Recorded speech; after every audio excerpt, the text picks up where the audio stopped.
everybody, and welcome to What's Up, Cuz? I'm your host, Jason Palmer, along with my cousin, the coach himself, Lance C. Irvin. What's up, cuz? How you doing, man? What's up, cuz? I'm doing good, but you sitting there looking like you have your journalist shirt on. And when you coming from the Super Bowl, what you do? You just got on the jet, made it back? I mean, you never know about you. I actually just came back from the doctor's office and him looking up my butt because I'm doing colonoscopy. So if you really want to know, cuz, I'll tell you. So Did you drink that fluid they have you drink? I don't have to drink that part yet. I'm like in the pre-setup stuff. Because Maya's telling us too much information, but I'm in the pre stuff where they talk to you about what they're gonna do and their analysts and all that stuff. So I got another month before I have to drink the stuff and they actually do the procedure. So, today was like the pregame for the big game. Been a part of one of those. So, just enjoy your ride. Enjoy your ride. Well, the good thing is I hear I'm going to lose about 10 pounds before I can get to the prep thing. So you're going to lose. And that fluid they have you drink, it's real interesting. That's all I'm going to say. Just make sure you doze off too. I'm told I'm going to be sedated. I'm told, what I can't eat like a day before and all that. But, it's actually kind of different now, Lance, because of COVID. I actually got to take a COVID test before they'll even do it. They're like, yeah, you got to take a COVID test 3 days before. I was like, what? And then the kicker, I got to self-isolate. You had to self-isolate too? I got to self-isolate after I take the test. Hey, Kevin, that is TMI, but as long as he's trying to stay healthy, we trying to I'm doing it for everybody, man. Everybody making these smart comments. Kevin, TMI, I'm helping the cause, man. Somebody got to be the guinea pig, cause, because you need to do those. Isn't it when you reach a certain age between 40 right. and 50? Okay, let's be real about this. You're not helping the cause. It's your cause that you're helping to stay healthy. There's nothing pretty about this stuff you have to do when you get over 40, folks. That's right. So, you know what? Hey, guys, welcome to the club. Because us women have been getting probed and pushed and pulled and poked at for years, way before we hit 40. So you know what? Finally, you guys know how it feels to be explored in a way that's a little uncomfortable. Welcome to the club, boys. Welcome to the club. Yeah. What can I say? So, this is what I'll be going through, cuz. So, and with that said, welcome to What's Up, cuz. We're supposed to be talking about sports, but, we kind of talk about sports and life and things that go on in the Black community. And thank you, Kevin. I appreciate that. And, we're joking about it, but, Black men and health is a serious topic. It is a serious topic, and we don't go to the doctor like we're supposed to, and then we don't do what the doctor tells us to do, which is the second part. So if I can make it a little bit of an example to inspire more people to do it, then so be it. That's what I'll do. So that's what I'm doing. But welcome to What's Up, Cuz. We are a show that is co-sponsored by the Chicago Crusader newspaper. We talk about sports, we talk about things going on in society, and we try to do it from the perspective of our community, which is very vast, and there is no one way of thinking within our community, but, we also have our same style and flair. So that's what we're going to be talking about, and tonight, we got a great guest. We got a fabulous guest coming up at 7 o'clock. Guess what we got coming on 7 o'clock, man? You know what? Other than him being a member of the Chicago Bulls, I used to actually like him. I used to like Good News, so I'm going to give Good News his credit. I'm going to give Cliff Levingston his credit. Anybody else on the Bulls? No, Spider Sally. Randy Brown. Well, I pretty much used to like most of their team, except when my Pistons were destroying them. Mark Aguirre. Matter of fact, Mark, you need to come on the show. You promised me you were coming on the show. He I have did. to listen to all these Bulls fans. Mark, I'm going to reach out to you so we can have set up all these Bulls fans for at least a hot second. Yep, you're right, Kevin. We got Cliff Levingston. Big Cliff. He's coming on the show tonight at 7 o'clock. He's going to come on. He's coming on with his guy, Steven. They're going to talk about a big thing that they have going on now. And, it's always good to talk about our legends in Chicago, our sports legends. And Cliff, because that 91 team was the first of the championships that we got here in Chicago in the NBA. So Cliff is going to always have a special place in our heart here in Chicago. And this is also the 30-year anniversary. And good Lord, I didn't think it would be that far, but it's been 30 years since we won that first title. And it's been like 22 since the last title. So what can I say? But we got Cliff Levingston coming on, man. Look, you know what? Cliff was one of the guys. He played hard. He was really cool when you saw Cliff out in the community. You used to see Cliff out in the club getting it. He was a nice guy. Plus, Cliff played hard. I mean, he used to play hard. He was fun-loving. He was a good person. They didn't call him good news for nothing. Now, Cliff was tough, too, now. You know how you got a big – no. Cliff knew what to do in there. He played at Wichita State, Jay, for one of our good family friends. Radar, Gene Schmitzen was the head coach when Cliff played at Wichita State. That was one of Pop's friends, and Coach went later on to coach Central Florida. He coached Mac out there. Okay. So he played for a family friend of ours. Good. So we got Cliff coming up. So for those of you who are watching the show, you're tuning in, we thank you for tuning in. If you're watching us on YouTube, go ahead and hit that like and subscribe button. If you're watching us on the Facebook Live feed, because my guy Lance, I know he got a watch party going on somewhere. Go ahead and watch Lance on the watch party and go ahead and send us comments and questions and stuff. But we also want you to download that app, the SportsZone Chicago app, which gives you not just access to our show, but to all the shows we have on the SportsZone platform. You can download that app at Amazon, on your Google, on the iTunes. Just go ahead and download the app. Oh, my God, you'll have so much access to so many great shows that we got. Because yesterday, I mean, we were all working all the shows. We were all part of the pregame show. You know, the big news of the day, of course, it was the Super Bowl, and the Kansas City Chiefs did not score a touchdown at all against Tampa Bay, and they lost 31-9. I am mad at myself. I'll tell you why I'm mad at myself. Because all playoffs, I'm going with Tampa Bay. Ty Bowles, Byron Leftwich, everybody, black coaching staff, female. I'm going with every game, Tampa Bay. Then all of a sudden, I overthought the process. I drank the Kool-Aid. Patrick Mahomes, da.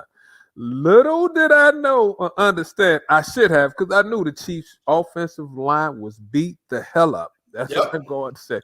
And they proved they were beat the hell up. Man, they pressured that man all game. The parts of the game I did see, every time I looked up, he was throwing the ball somewhere he shouldn't have threw it. Or somebody was grabbing onto his jersey. I shouldn't have said threw the ball where he shouldn't have thrown it. Because if Tyreek Hill catches that pass in the end zone that went between his hands, it might be a different game. I mean, they dropped a couple of passes, Jay, normally they catch, but that's why they put that pressure on you now. Yeah, it was a lot going on in that game. We're going to talk about the Super Bowl, and we're going to talk about it in a different way coming up at 6:30. You know, a lot of people have talked about the game today. We're going to talk about it a little bit, but we're going to talk about a lot of the other stuff, the commercials. We got to talk about the halftime show. We got to talk about the national anthem and a whole lot of other stuff that happens because the Super Bowl is an event. You know what I'm saying? It's not just a game. It's really an event, and you know, it's a big thing. You know, it's one of the biggest productions in the world when it takes place. And woo, do we have a lot to talk about that did not happen on the field. So we will discuss that at during our 6:30 hour. And just a programming update. When we were advertising the show, we said that our guy Ron Chen Coleman, who's an assistant coach at the University of Illinois, he was going to be joining us today at 6:30 because U of I right now they're on a roll. But unfortunately, he contacted you this morning, and they had to change the schedule down at U of I. They changed their practice time. So, unfortunately, Chin couldn't join us. And this is kind of what we're dealing with COVID. There's a lot of schedule changes going on with practices and games. And, you know, so Chin, unfortunately, he could not join us today. He will be joining us on a very future show because everybody's talking about the fight in the line now, Lance. Hey, and I'm sending him a text. Hey, if you get out of practice around 6:30, still try to jump on because y'all not practicing that long. Heck, y'all like number 12 in the country. I mean, how long y'all practicing during this time? And he's not watching film. He can watch film at 12 o'clock at night. I forgot. AJ, I'm going to tell him. I'm and if he is practicing 3 hours, I'm going to call the NCAA and tell them they cheating. you don't come on my show, I'll get you back. No, but but we are trying to work with all these athletes and the schools because everybody's schedule is like out of control and constantly changing. It's crazy. Like you might practice at 4:30 one day, then you might practice at 10 one day because everyone is trying to play right now. You have football, volleyball, basketball in some areas. You have soccer, you have track. That's why I'm wearing. Shout out to Hampton U. I'm wearing Brooklyn school colors. Now she would have been playing volleyball this week, but they opted out. They canceled their season, so she's not playing. So shout out. She's feeling some type of way too, Jay. Why don't you call your cousin? I'm gonna call my little cousin. Call your cousin up and check. I didn't know they had completely opted out. I thought they had just pushed the season back. They just went and like, no, screw this. They're the only school in the Big South that's not playing women's volleyball. Oh man, see that look bad. They're the only black school, and now they done opted out. They're not playing. And Jay, every time it's a commercial or something on about the Big South on like the World Wide Web, it's always sponsored by Hampton University. And she looks like, no, she actually, but now I know she really wants to play. Sometimes she was like, man, I really miss it. I said, welcome to the club. Now I know you really want to play. You really want to play. Oh, my poor Brooklyn. I didn't know that. Oh, that's too bad. That's too bad. So, it's a very fluid situation with even our guests on this show. So we just appreciate your patience, but we'll get Chin on. And a couple of things we do have coming up, though, and I want to let everybody know about that. On our episode coming out on March the 1st, we're going to have Shannon Ryan from the Chicago Tribune. March is Women's History Month, and Shannon made some serious history that a lot of people don't know about, and I'm just going to hold off on it, but I found out about it. But we're very proud of Shannon Ryan. She's a Chicago journalist. She covers a lot of the big colleges here in the Chicago area. So Shannon is going to be joining us on March the 1st, and we heard from the Chicago Blackhawks today, and we may be getting Malcolm Subban to join the show on February 22nd. He is our goalie. He won yesterday. Maya has popped up. It's not Jamal Mayers. I'm sorry. But we did get I didn't say Jamal wasn't coming. I said we got Malcolm, who I believe we're going to possibly have February 22nd. It's Black History Month, and we got one of the goaltenders for the team, Maya. I'm sorry. Maya, can I ask you a question, Maya? I'm sorry. Yes, Lance. Why are you looking like that, Maya? Why did your face? You didn't see my enthusiasm, like, oh yes. Oh, you came on like I thought you was gonna come on like Eddie Murphy, Hercules. Came on. Why are you looking like that, maybe it was Maya? PK. I might be a little bit more enthusiastic about it. It's like the redhead stepchild kid, but hey, he's a young one. He's a young one. He won the game yesterday. For the love of God, what do you want from the man? Actually, it was good to see. It was good to see because I don't want him to he was kind of getting written off like maybe. Yeah. He's not. So it was a big win. No, actually, I'm just teasing. I just want to give you grief about that. No, I'm actually looking forward to have him on. I think that's awesome. So you know what, Jay, that is great because I'm looking forward to that because, I started to put on my Blackhawks jersey, but it's so big now because I've been doing 60-40 and doing the hit training.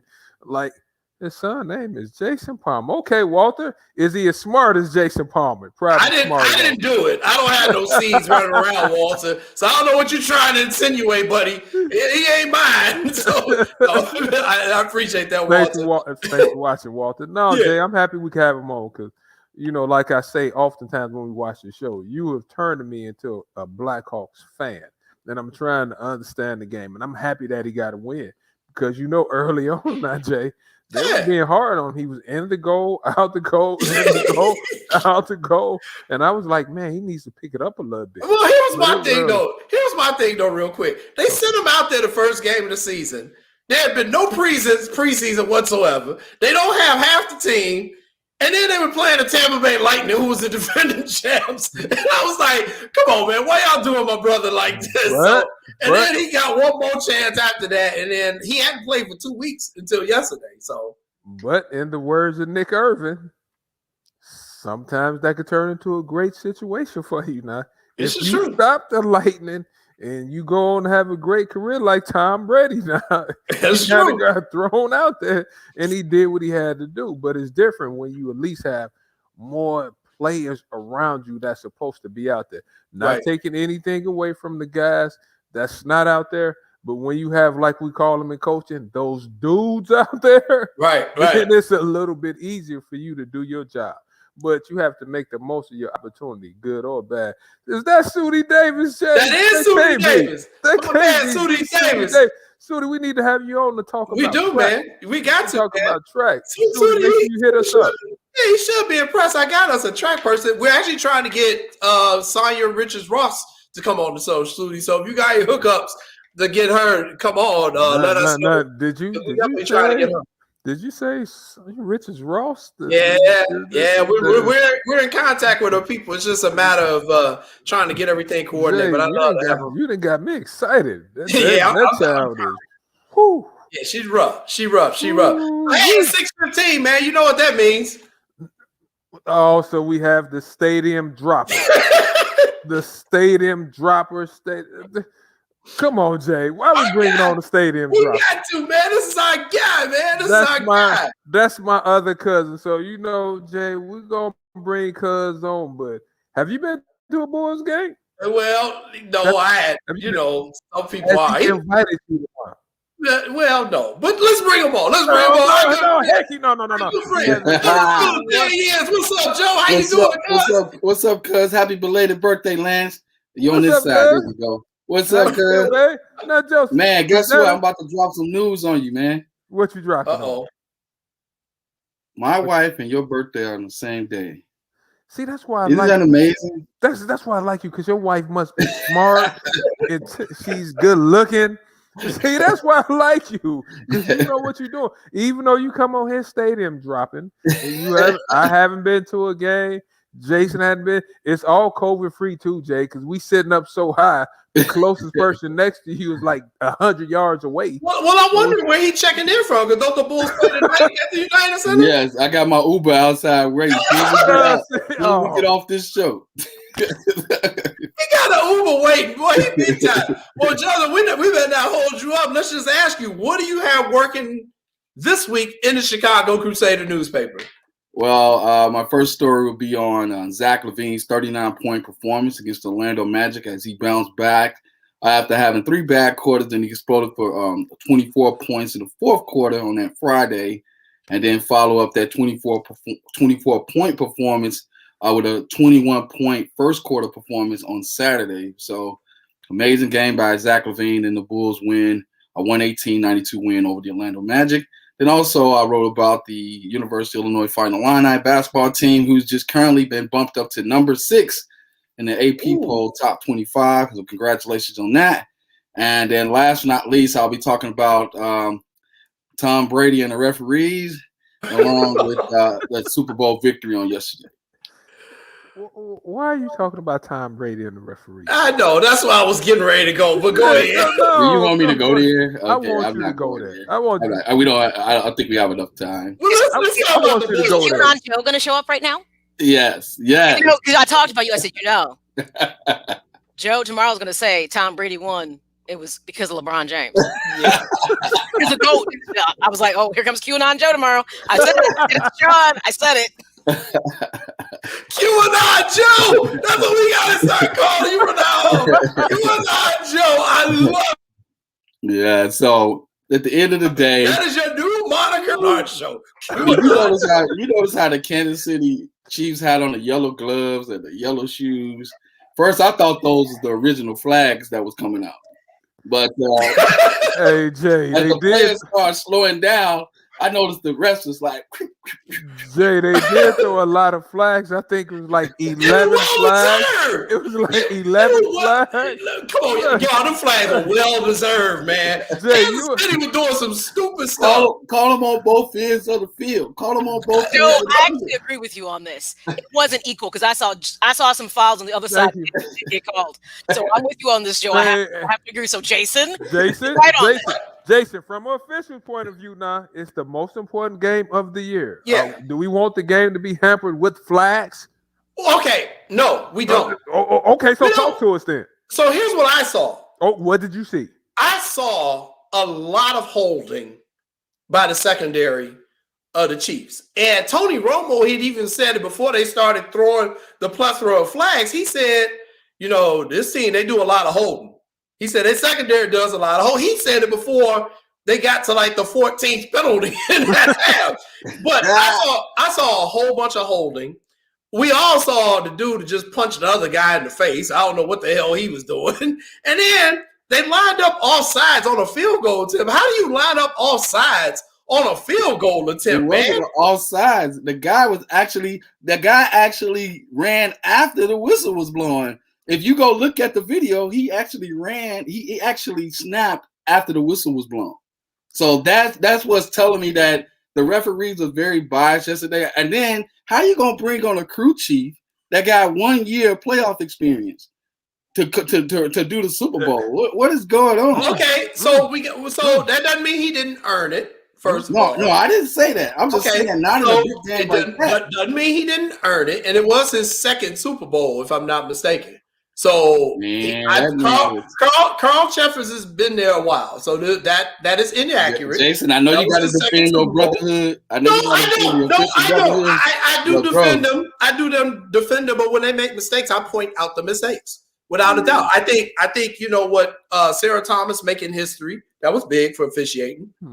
She worked her way up. She deserved to be there. And I got a bunch of other friends who are referees. They'll comment, but yeah, they miss some calls, but they gonna always miss some calls. But if people will say, "Oh, the Chiefs were out there doing some dumb stuff." Yeah, they were. But what I'm saying is that at the end of the day, the score is not what it seems to be. Like, it was 31-9, but I think the game would have been a lot closer if it wasn't for a lot of those bailout calls, the pass interference call, then the offsides call. Which one? Then the petty. What was that?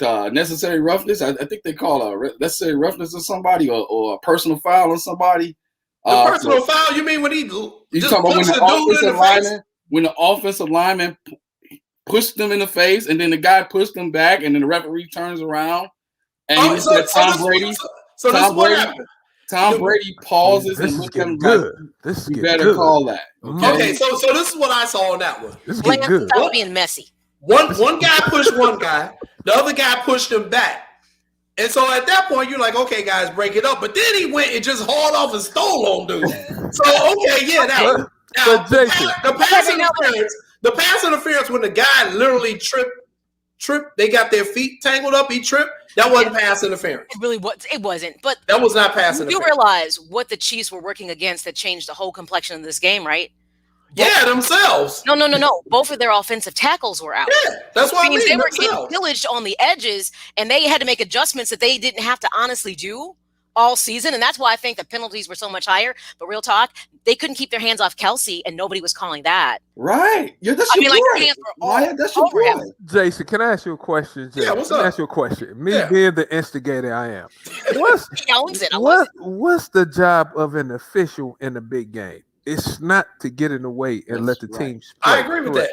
I agree with that. So do you think that they threw a little bit, probably threw too many flags? I think they threw flags. I think they threw flags on what they saw, which is what they were doing.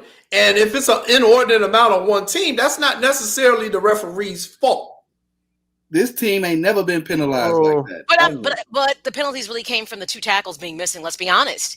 They have never been under duress like that. And I didn't think it would be that big of a deal until I saw it. And I was like, and they got Vita Vea back. And I was like, oh, it's about to be, I didn't realize how much a big deal that was against Green Bay until I saw him in this game against the Chiefs. And I was like, I just really forgot how good he really was. Right. And let's give credit where credit is due. That Tampa Bay defense was a monster. Okay? Oh my God. They're one of the most underrated defensive Super Bowl defenses that I've ever seen. Like, what I'm saying is that at the end of the day, those Todd Bowles schemes were on point. Okay, I mean, you shut down 3 Hall of Fame quarterbacks, and I mean the poor punter from Kansas City.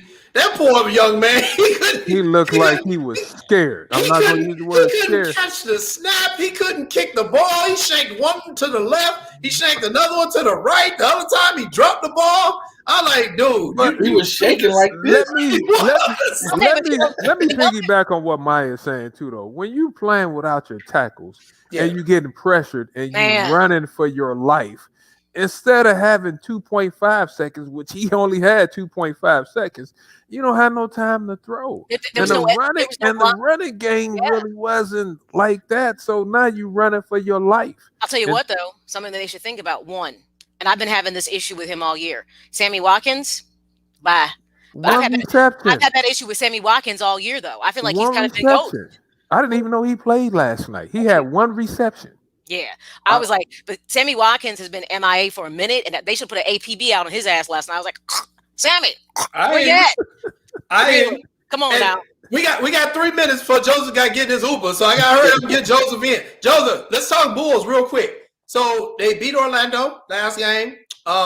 They split with the Knicks. That wasn't good. What are you expecting going to happen tonight as they play Orlando again at the United Center? And is Markkanen hurt also? Is Markkanen out? Yeah, Markkanen is out 2 to 4 weeks. And what I'm expecting tonight from the Bulls, I almost said the Knicks because Derrick Rose is in them. Mm-hmm. But I'm going to expect them to play value possessions basketball. Like I heard Billy Donovan say the other day that possessions are like the lifeline of a basketball player. You know, you have to treat them as like a diamond, like a precious jewel. You can't waste them. And what I've noticed from this team over the past 2 weeks, it's been like empty possessions. You know, guys losing the ball off their feet. So I think they're going to clean that up over the next 10 games. You're going to see them do that, and with that, it should equal to more wins in the win column. I agree with you on that. You definitely need to take care of the basketball because, like he said, he's saying the right thing. You cannot win if you turn the ball over at a high clip. And I remember early on he was saying that, Joseph, like, we have to take care of the basketball, And I think the more Kobe White learns, and I think the more Zach learns. I mean, those two are the primary ball handlers, and sometimes Kobe gets a little bit crazy with the basketball. Exactly. So, I mean, I definitely agree with him on that. Okay. Well, Joseph, we're not gonna hold you up. I don't want to keep the Uber waiting out there. You know, just be careful. You know, we know there's a lot of serious violence taking place in Chicago with the carjackings, and they've been targeting some of the Uber and the Lyfts, unfortunately. So just be real careful, man, and have a good time out there at the game tonight. Tell everybody where they can reach you and where they can find you. Please check us out at ChicagoCrusader.com. Not just the sports section, but we got other stories out there too. So please check us out at ChicagoCrusader.com. Hey, Jason, hold on real quick, cuz. Why we let Joseph back on the show? I know. You too nice. Because you know what? Mo Cheeks? I'm gonna leave him alone. Like, go get in your Uber, man. You know how many security guards you gotta get through to get the Mo Cheeks? I'm gonna get them. Y'all got a better chance of getting them because we gonna get Mo. Because y'all estimate your importance. But see, here's the deal. When we come together, no, I'm just joking. But, y'all use y'all resources, make it happen, man. Right. Because I believe if I try to go after them, you know, it's gonna. You see what I mean? It's gonna look kind of weird. So reach out to him. Y'all probably need to reach out through a backdoor channel and grab him. All right, that's what we'll do. Because he's not the voice of the franchise. You know, that's Billy Donovan. So he's kind of like, you know, he's almost like how Mark Eversley is. He's real quiet. He just, you know, does his job and he goes on. Got you. All right, that's our guy, Joseph Phillips. He got an Uber waiting for him so he can get to the United Center. Good luck for the Bulls tonight. Thanks, Joe. All right, peace out.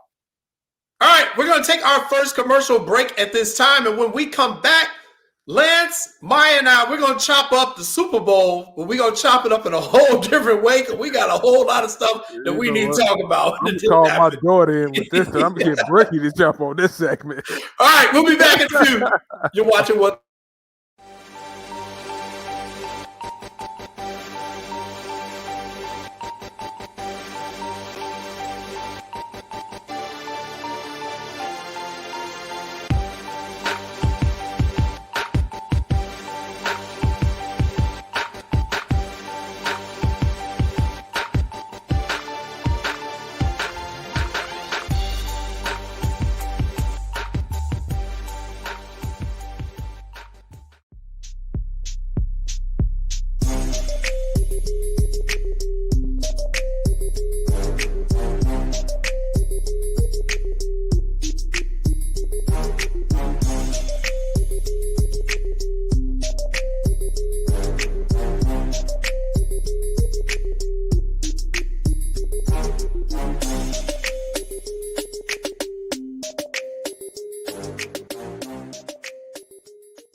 Hello, this is State Representative Juanita Brent of Ohio House District 12.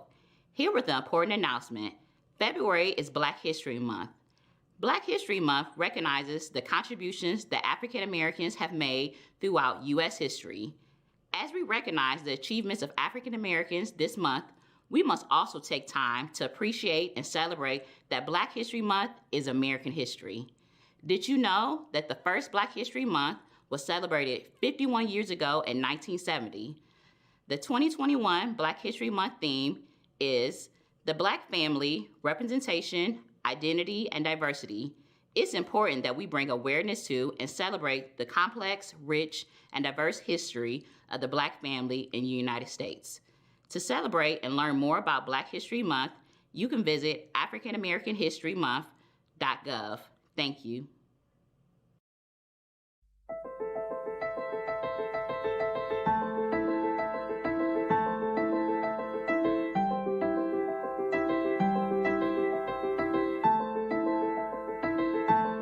Hey y'all, this is the grandfather, Tony Allen. Listen up, it's time to be first team all defense against the coronavirus.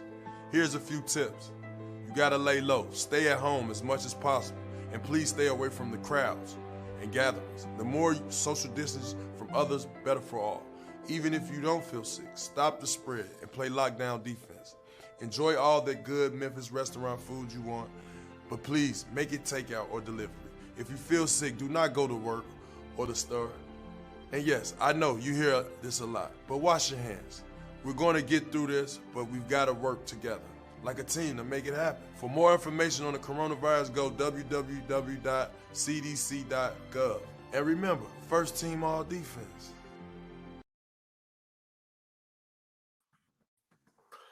Welcome back, everybody, to What's Up, Cuz. I'm your host, Jason Palmer, along with my cousin, the coach himself, Lance C. Irvin. And, before we go any further in the show, we've been doing this show since July. And it seems like every other show, we're having to do this. And it's very disheartening. But we lost another person from the basketball community. Lance has lost another friend. That's why we're running all these commercials. We are on COVID and COVID awareness, and we want everyone to be safe out there because it's really hitting us hard. Some people may not know anyone who's been inflicted by this virus and lost someone or had someone get sick, but Lance and I have known multiple people. So, Lance, I'm just going to let you talk about a person who we lost. Oh, man, it's kind of tough. Excuse me. I talked to you yesterday about it, Jay. We lost a guy that was like a brother to me, a coach by the name of Lou Hill, who was the head coach at UT Rio Grande. I worked with Lou at Texas A&M University back in like 2001. And ever since then, Lou was like an older brother to me. Like, we would argue like cats and dogs in practice. We would have the New York, Lou was from New York, so we'd have the New York, Chicago shootout. We'd do that. Whenever I went on the road and he was on the road, we used to go out to eat. I know his wife, his kids, we used to have a really good time. And I talked to Lou on Saturday just about, how he was feeling. And we used to always talk. When I was in the hospital, Jay, with cancer and Meyer, Lou used to send me books. Like I said, we talked all the time. We talked often. And we lost him yesterday. So, my yesterday wasn't the normal Lance Irvin yesterday. But with that being said, we lost a good one. But at least we know we have an angel in heaven. So to his wife, Renee, his daughters, man, we're going to miss your father, miss your husband. And he really was a good coach, but he was a better person. So my condolences to the Hill family. Yeah, my condolences as well, and my condolences on behalf of everyone associated with this show in SportsZone Chicago. And I mean, it's like every 2 weeks, man, when you and I are talking and we lost, we still dealing with losing Donnie. Man.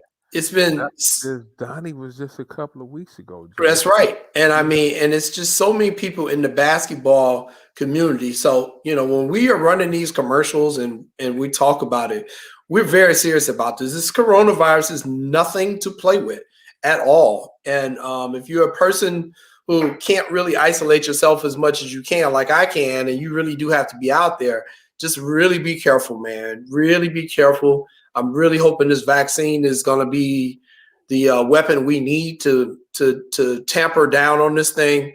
And it looks like it's been pretty promising. They haven't had problems with the vaccine itself too much, but the rollout. But hopefully that's getting ready to get better here in the next few weeks. And just really sad, man, that we lost another brother. So he was definitely a good one. And I was on. You remember Dennis Gates? I do. Yeah. He's a coach at Cleveland State. Dennis is having a great season. We need to have Dennis on the show. I'll call and get Dennis on the show. But he had like a webinar today. Okay. And he has it every month. And he had a doctor on, and they give out great information. And one thing she kept saying that she couldn't express enough was wash your hands. She's like, just doing those little things. She also mentioned, make sure you clean your cell phone off.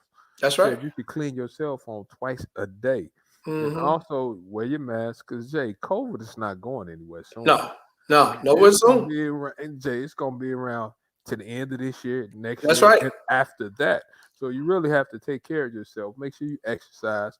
And she talked about make sure you eat the immune booster food, like eat almonds, eat shellfish, do stuff like that. So we have to make sure we take care of ourselves. But yes, we do. I'm gonna miss my man Lou Hill. Boy, I had a rough night last night. I know you did. Cuz sorry about that. So yeah, everybody just do what you can, especially for our coaches. We got a lot of basketball coaches watching this show. A lot of basketball players watching this show. You guys are out there. Okay, if you're gonna be out there, you're gonna play. I'm gonna need you to do what you need to do. Okay.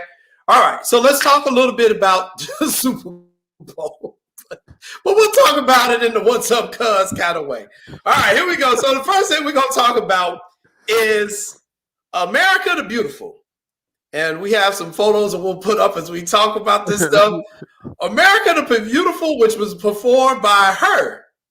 That's an acronym, HER. She is a new artist. And yes, she's a very beautiful young lady. I had people blowing up my phone. Man, who is this fine chick? I'm like, damn it, we're honoring the country. This is not about how cute this girl is, but she is fine. But that is her. It stands for eventually revealing everything or something like that. Her, but the girl can sing. She flat out sings. She's a Grammy Award-winning artist. She performed America the Beautiful.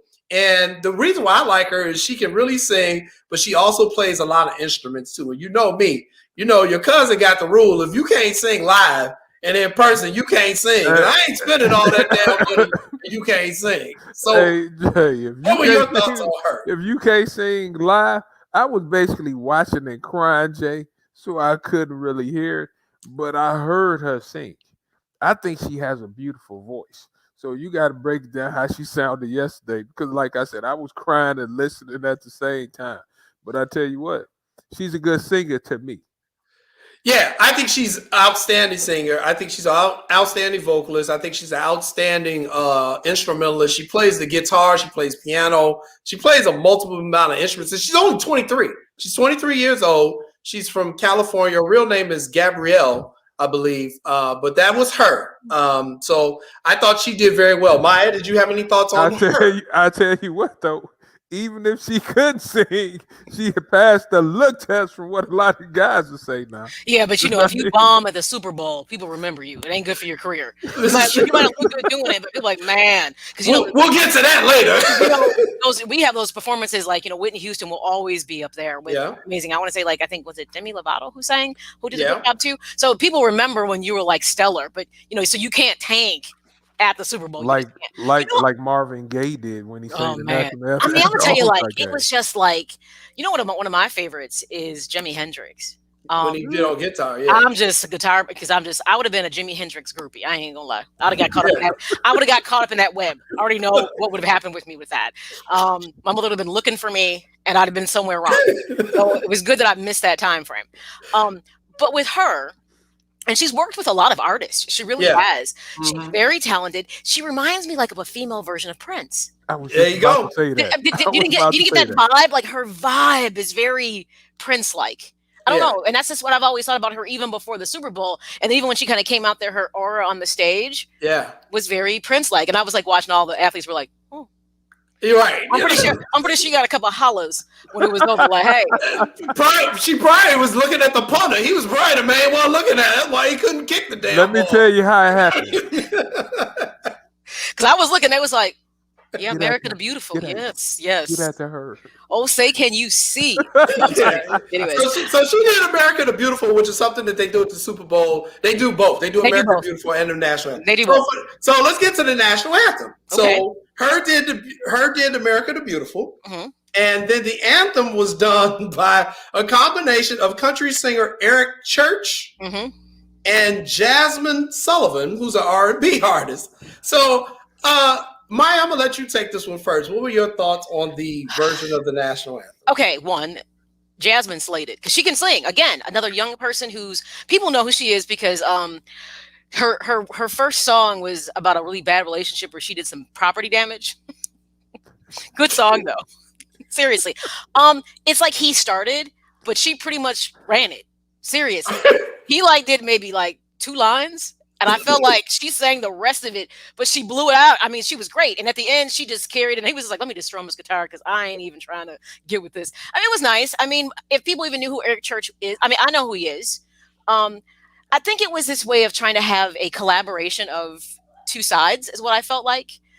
This whole thing was about collaborations and trying to together, we do this together thing. Mm-hmm. So I kind of felt, not that people were trying to appease because they made the decision.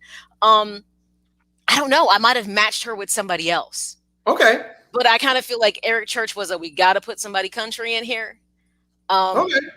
But I don't know. You could have, there's so many country artists you could have gone with. You know what I mean? Right. Okay. Like why didn't they pair her up with Carrie Underwood? That would have been interesting. Yeah, I agree. Okay, Lance, what was your thoughts on the national anthem, sir? My dear, I'm not going to lie. I was super crying in, so I heard a little bit of nothing. So I'm gonna let you run with that, doing that part. Okay. So as Lance was mourning, which he should have been doing, given the information he got at the time. And so I was like, first of all, I was like, who the hell is this guy? Okay, that was my first thought. You never heard of Eric Church? I never heard of him. Oh, okay. So I was like, y'all can at least got me a country singer I knew about, but okay, fine. We go with this Church character. So he started, and I was like, huh. Okay. This doesn't seem like Jasmine's style. This is going to be very interesting to hear her sing a country style. And then she started, and I was like, that ain't country. That is not. But remember, you can kind of. But remember, you can blend that blues country because some early country was very blues based. You can, but they didn't. I mean, she was kind of about the soul. She was the soul side of country, right? Go ahead, Jay. I'm gonna let you finish. So I didn't think it went well. I thought it was all over the place. And I agree with you, Maya. I thought she kind of took the song over from him and was singing it. So I was like, oh. So my real thoughts that I gave my wife at the time was, I guess we had to appeal to folks who stormed the Capitol. They had to have their representative in the national anthem. But okay, fine. I don't know. That's what they would have been singing though. They might have had some death metal. Let me ask y'all this though: as a singer, as a star, when you see that the stuff is going left and it might not go right, it's your responsibility to take it over. If you think, I'm gonna tell y'all, because if I'm out there and if I see stuff going left and I can make it go the way I want to, I'm sorry, I'm taking it over. But they rehearsed this, so I mean, that's what I was going to it's not like she could steal the verses from them. They rehearsed this, and it's recorded. And that's why I feel like it was meant to be a certain collaboration, so to speak. Right. Where they just needed to throw some balance because if you think about it, everything entertainment-wise was safe Black people. So so I'm laughing. I'm like, somebody right now. I said somebody is saying right now. Alicia Keys got a new song. It's like, no, it's Lift Every Voice and Sing, and it's the Black national anthem that probably 90% of the Black people don't know is the Black national anthem because they've never heard it before. I'm like, no, she ain't got a new song. That's the Black national anthem. Right. So, and that was going to be the next thing I went to. But okay. So, and everybody at home was watching. Go ahead and list your comments. We'll post as many of them as we can. I know y'all got some crazy thoughts too. So Alicia Keys did the Black national anthem. She did it about 45 minutes before kickoff. So I don't know who all actually saw it. Right. I happened to see it. I thought she did, a pretty good job with it. Jay, Alicia Keys, sometimes she just, I like her, but sometimes I don't know. I don't know about Alicia Keys. Are you serious? Yeah, I mean, she's like the female version of John Legend. She's a legitimately talented person. She writes music. She plays in it. You know what I mean? So, I mean, sometimes I think people haven't gotten used to that anymore because we don't see it so often that people write music and sing songs. Everything's now a sample of something, and you know what I mean? So she's just an authentic artist. I'm not saying she's not good, Maya. It's like, I don't know, like she's not talking through the songs. I just don't know. Oh, wait, she started singing. Oh, okay. Like she's trying to educate me or is talking through a song. And I don't know. Okay, so that was Alicia Keys. So let's get to the big one. Let's get to the one that everybody was talking about. The halftime show, which was performed by The Weeknd. Look, Maya's face. When they announced that he was a Super Bowl halftime act, I was like, is somebody playing music? Because I'm like, seriously? Don't get me wrong, I like The Weeknd, but he's not a super poor performer by himself. His songs are mellow. They're just not those kind of songs. I was like, why would they pick him? Because he's just not like a performer like that. And he spent $7 million of his own dollars on the show. Are you? Oh, that's even worse. He spent $7 million. Oh, that's why he was on there, though. And here's the thing: it didn't get you any more fans. He spent. Now I was finished crying then, so I actually listened, and I said, "Oh, I should have kept crying." I wouldn't have spent a dime of my own money. That's insane. If you, it's either $5 to $7 million. Now, he spent $7 million. I was waiting, like, you know how a lot of times we'll have multiple performers during the Super Bowl. I was waiting for someone to come out. I'm like, is Missy about to pop out and sing something? Wait, I was like, is Megan Thee Stallion about to walk out and be like, body, be like, yeah, you know, because we need that. We need that hype. You know, I was waiting for it, but I was like, it just never happened. I was shocked they gave him the show, though. Not saying he's not a good artist. He's not a halftime show. Yeah, what you think, Jay? so Vernon Elf's comment, he said The Weeknd looks like a week off. So here was my thing. My first problem with it was I couldn't hear his ass. Somebody needed to turn up his microphone. Okay. I couldn't hear him. He seems like that. He seems like that. I'm like, he spent $7 million of his own money, and he didn't got no better sound than what I got on my computer. What type of audio cables was this man using? I could not hear him for the first song, but I saw his lips moving, so I was like, okay, I know he's singing. I'm cranking my TV volume all the way up to 63, and I still couldn't hear him singing. The second part was, I think when you are going to do the Super Bowl show, you have to be more of an entertainer as opposed to a singer. So you need someone who can dance, someone who can get the crowd kind of into it, get it kind of hyped up. You can't just be up there singing unless you're going to really blow us away off the stage. And he don't have them type of pipes. Man. Right. You have to be like, okay, may she rest in peace. Let's say this. Whitney Houston is a singer, but she could perform. You know what I mean? Yeah. So she would have given you like a show. But I knew that was going to be an issue I was like, he's not the right fit for this. This is not a Super Bowl type of performance. And I was really thinking somebody else was going to walk out and be supportive and give us just a little bit more hype. He should have brought his girl out there, Janelle Monáe. Yeah, that would help. You know, you have to bring it all. That's a once in a lifetime deal. I would have brought her out there. You bring a rap out there. You have to go for it. He should have brought Cardi and Megan, and that just would have did it. He should have collaborated. He could have brought Chloe and Halle out there. Bring them out there. Yeah, anyway. I mean, something exactly, because I'm sitting there listening. I'm like, The Weeknd, and I like him. I think he's good. But like you said, we need an entertainer for the halftime show. Like, you can't go from Michael Jackson. You have Prince.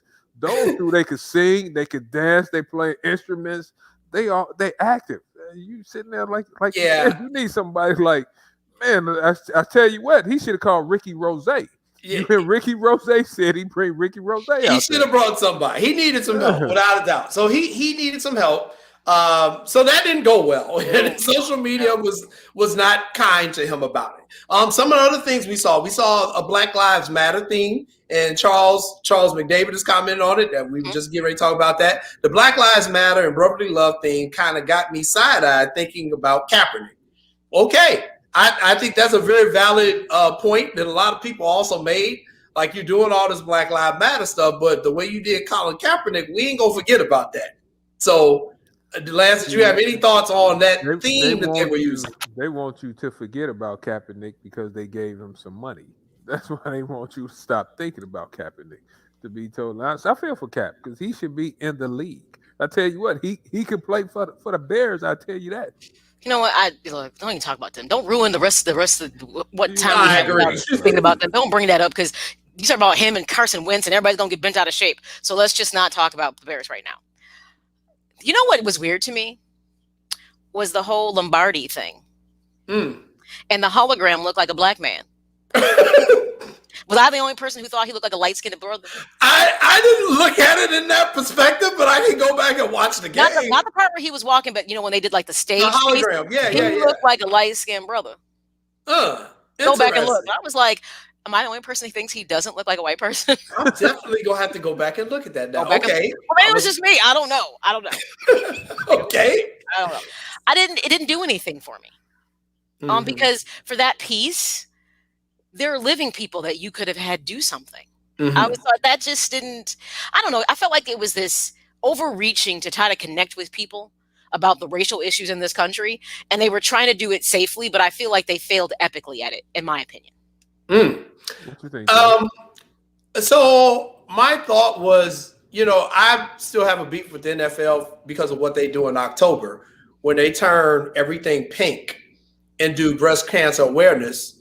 And I'm not, against them doing that. But my whole point all this time has been that October is also Domestic Violence Awareness Month. And when you've got so many of your players who have been committing domestic violence, we just talked about Chad Wheeler on the show last week.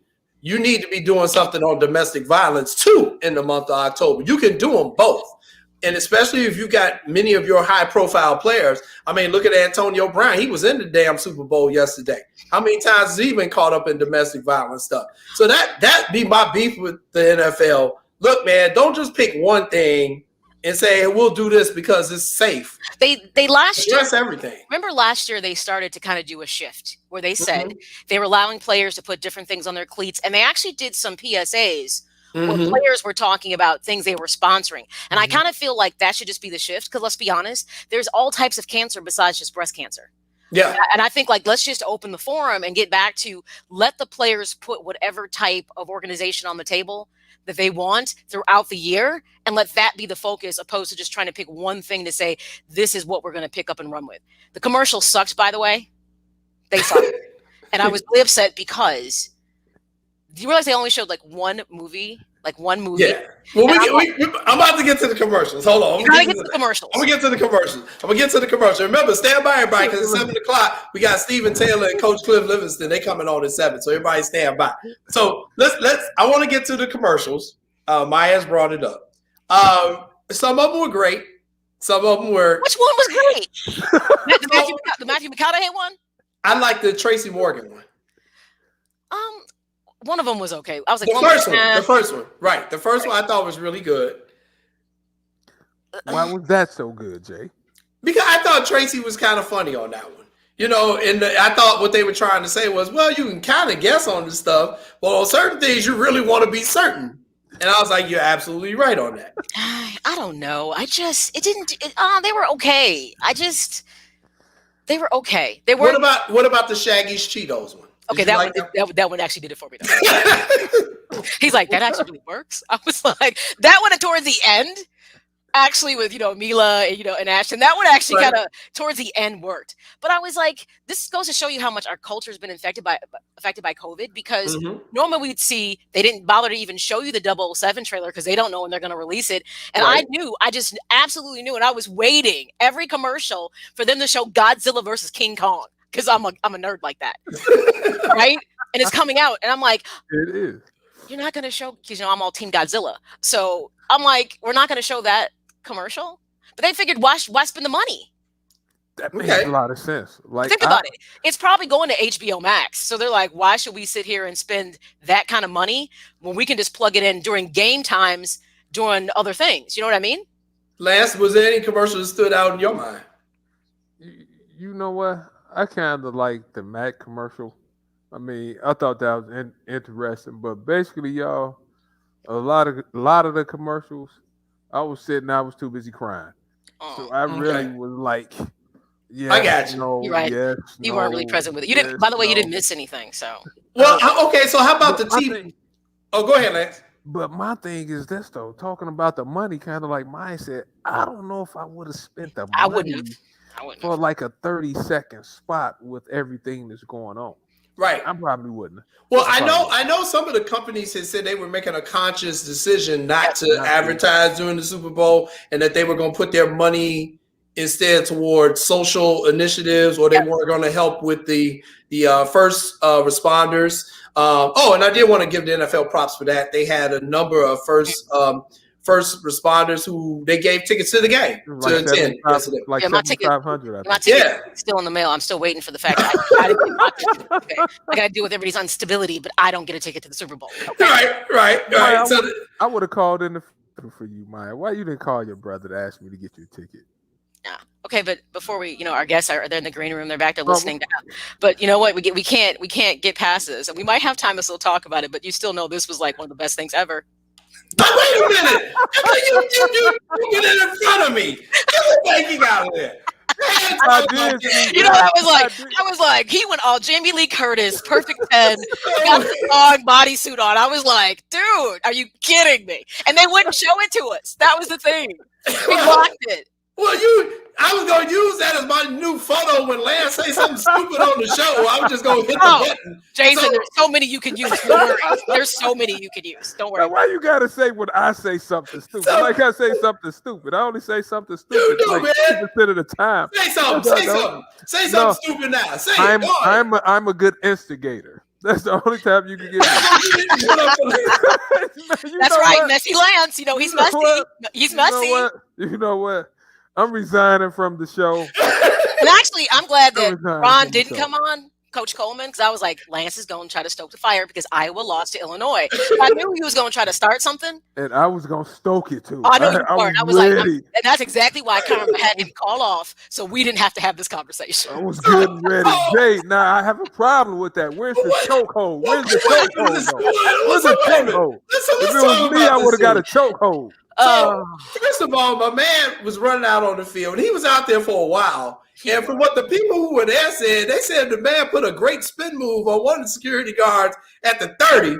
And you can see the brother hit. Man, why you got to make the brother look bad? So the brother was trying to do a shoestring tackle. and he put a move on the brother. He avoided him. Who caught that picture? He's got to get in the gym. And so they said the guy. Oh, that's awful. They say the guy made it all the way down. He did a Heisman move on him like, oh, God, are you kidding me? The guy made it all the way down to the 1 yard line, and that's where he got tackled. So the people were saying neither him nor the Chiefs got in the end zone yesterday. So you know they wouldn't show it to us. Like when he ran out there, the cameras went every other angle so that the viewers at home, we didn't get any of it. Right. Like, this might be the best part of the game, and you're hiding it. And he had a song on too. Come on, give him Cisco. Come on. So the guy was apparently the guy is like a Russian internet sensation guy or something. He does this. Really? And, this is like his little thing. But here's the thing I try to tell everybody. The Super Bowl is technically considered a national security event. It is, yes. And it's got the Secret Service, the FBI. It's a lot of people involved in this. So my man is getting ready to get hit with some federal charges. This ain't going to be local because this was a national security event. So he's going to be in a whole lot of trouble. But the second part is, if this is a national security event, how y'all let a man in a woman's bikini run out on the damn field? Here's the first thing. Obviously, one, how did he even get into the game?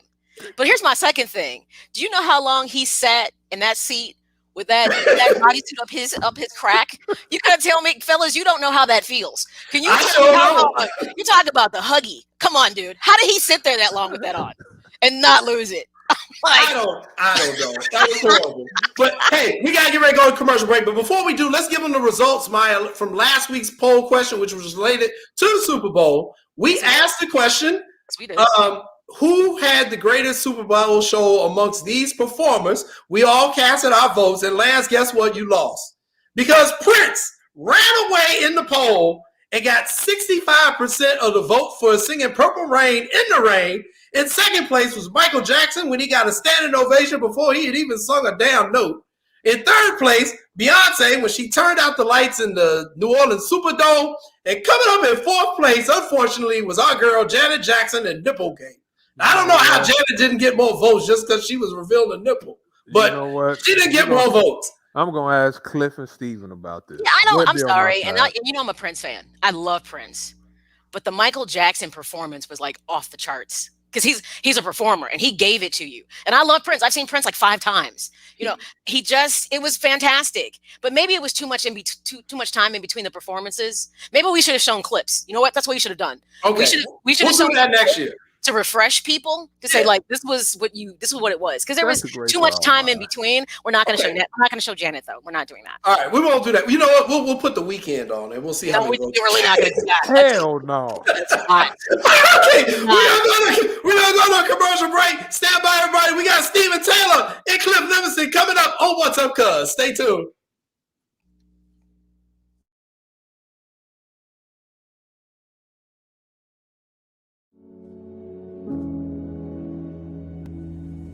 See me. See me. See me. See my dark skin and my kinky hair. See me. Don't see past me. Don't see through me. See me. See my tan skin and my curly hair. See me. Don't see past me. Don't see through me. See me.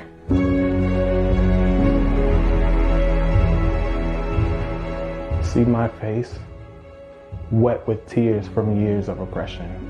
See my hands, weathered and worn from decades of pulling myself up through your society. See my feet, split from centuries of walking your delicate line. See me.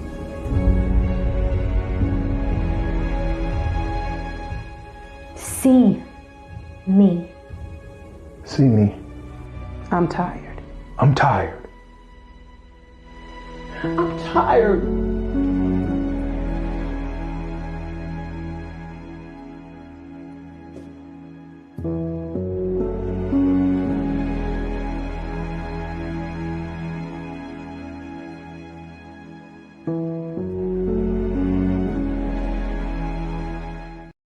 Black History Month is huge. It's a way for us to reconnect with our history. Continue to celebrate and acknowledge the immense amount of contributions that Black people have made. Black History Month is a celebration of culture. Another opportunity for everyone to remember that we're all human. And to have a month that reminds people that Black history is American history. More than just having names and numbers and dates that are in a book. To remember how important it is to be Black. I think that the importance of Black History Month is that if you don't know where you came from, you're not going to be prepared for where you're going. We all stand on the shoulders of somebody else. If I stand tall, it's because I'm standing on the shoulders of those who came before me. Black history. More than a month. With coronavirus still spreading, people at higher risk must take extra precautions.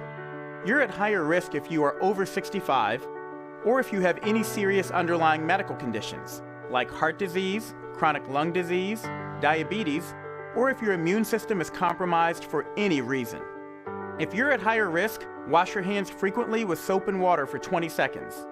Avoid touching your face. Disinfect frequently touched objects. And wash up after being in public spaces. And when it comes to social situations, less is better. Stay 6 feet or 2 arm lengths away from other people. Better still, stay home if you can. If you're sick, please stay home and away from others.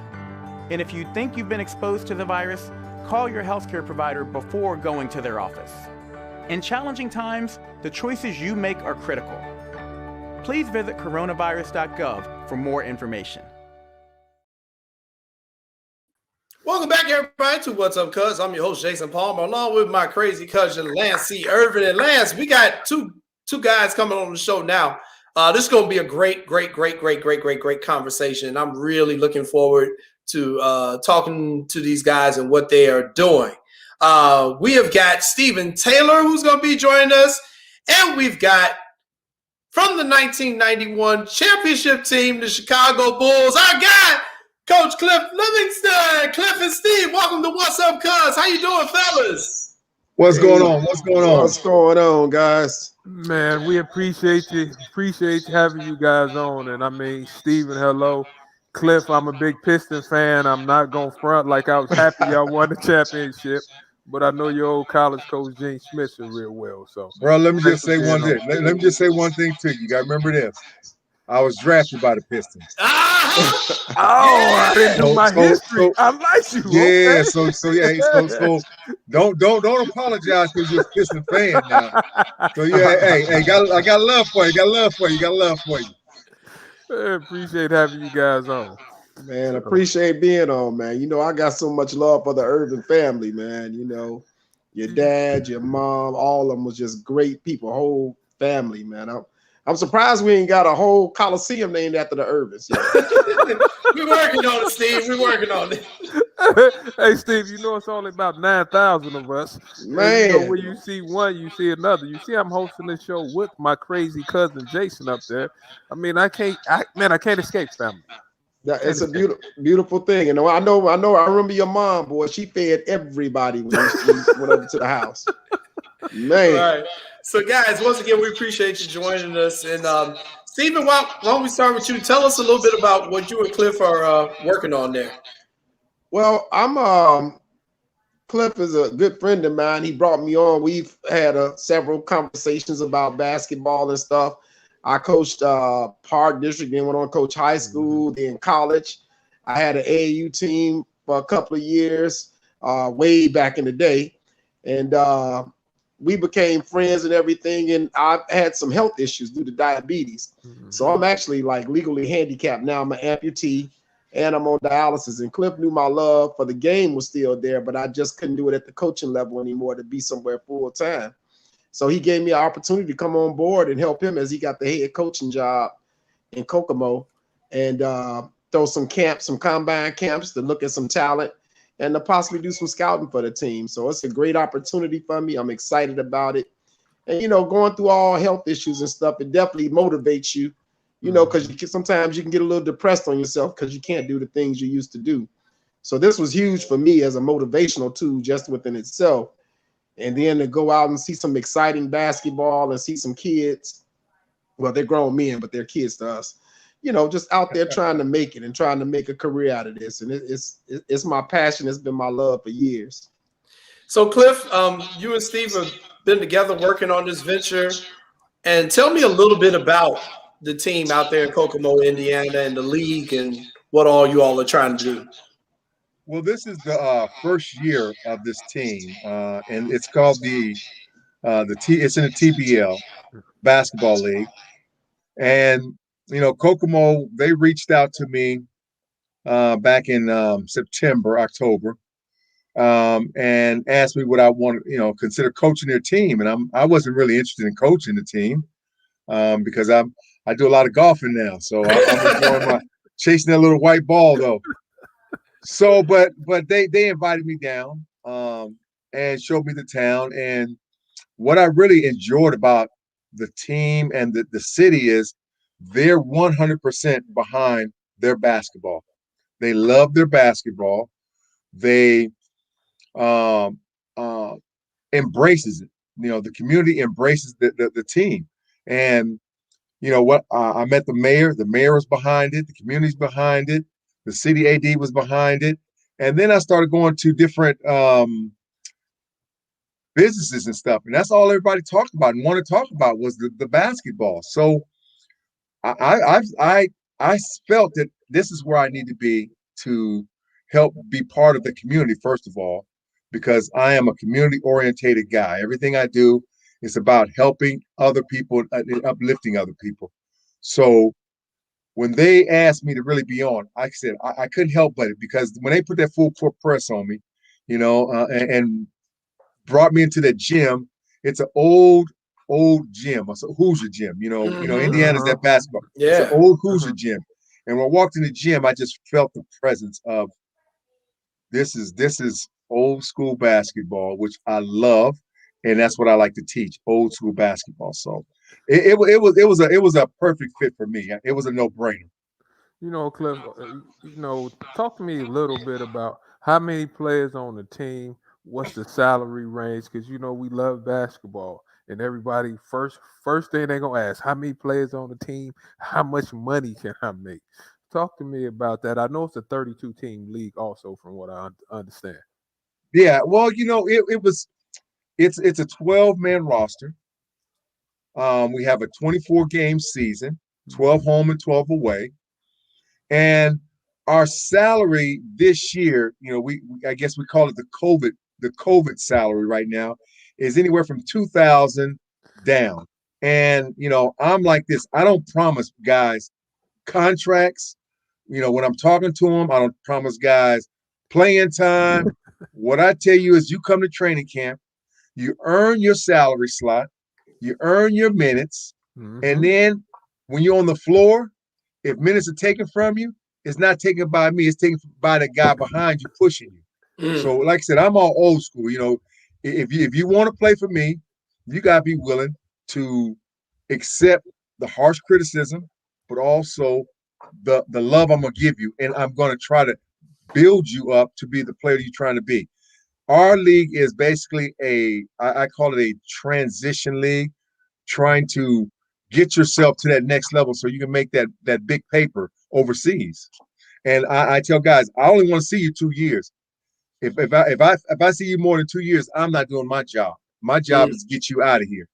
That was going to be my next question. I was going to address that to Stephen. Like, what type of players are you looking for? We have the G League type players, and we also have players that maybe really they don't want to go to college, but they want an alternative league to play in. Talk to me about what type of players that you're looking for.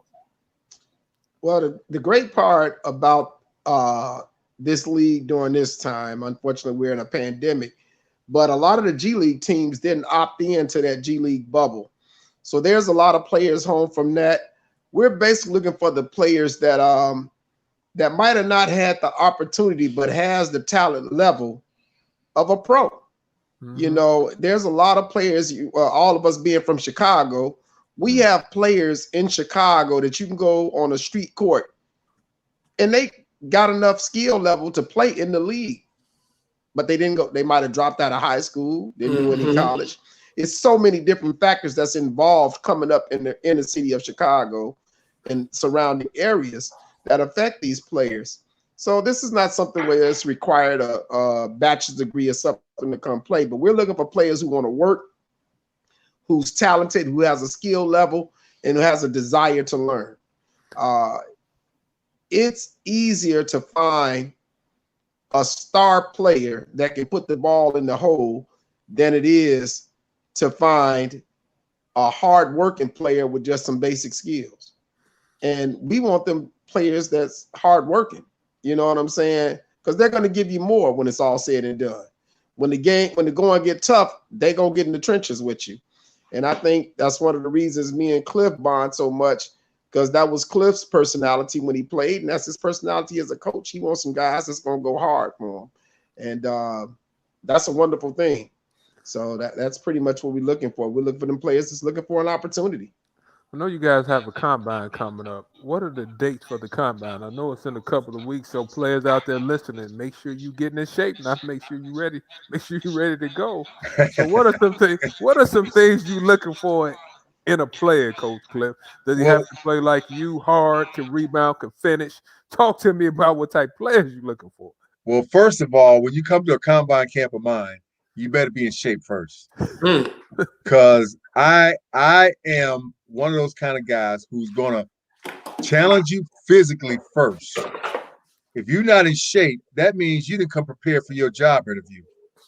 Then I challenge you mentally. You got to understand the game, start being a student of the game, and then after that, playing. Because most of these young guys now, they play the game, but they don't understand the game. And I'm looking for guys who's looking to understand the game, because once you understand the game becomes easier.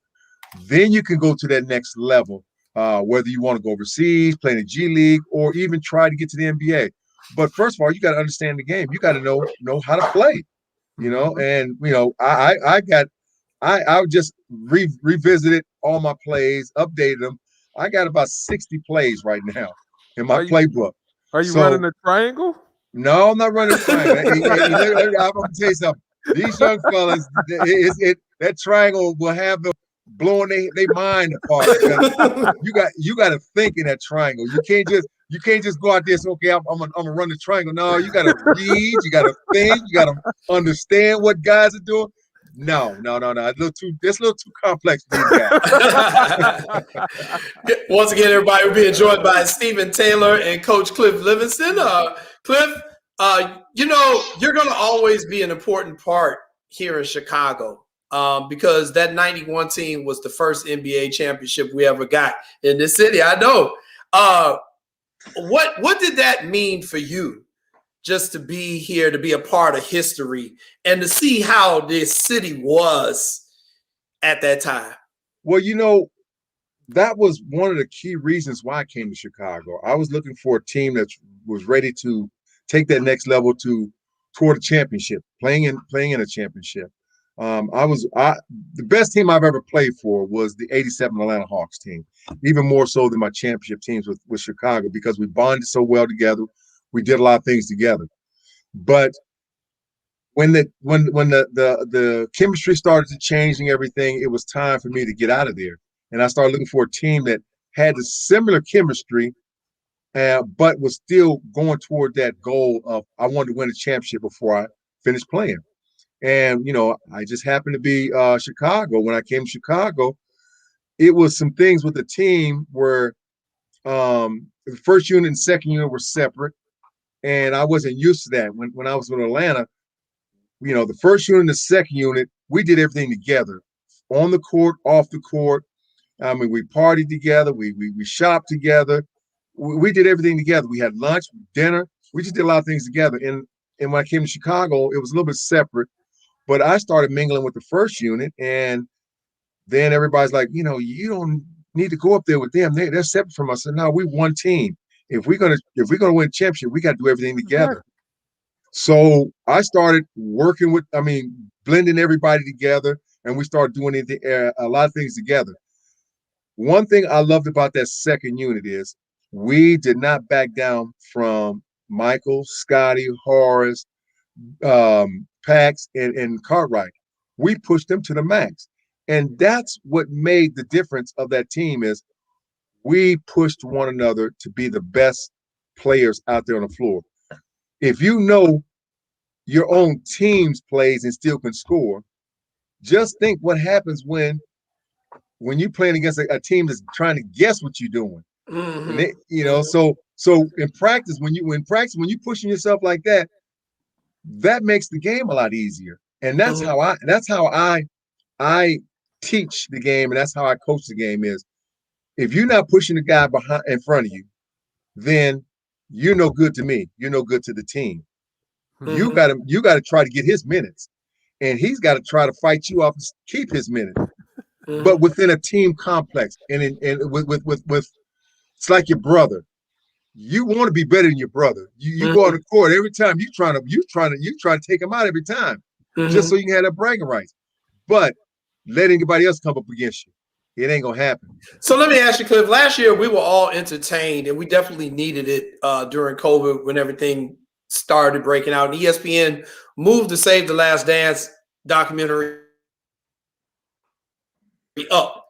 So we gotta ask you, how accurate was it, Cliff? And what did they not put in there? Man, all I can say is it was pretty much on point. I was surprised by some of the things that was in there. Because one thing, Michael was never going to leave himself vulnerable for anything, any criticism, any chance for doubt about nothing. But he put in there about the gambling. He put in there about, Scottie Pippen.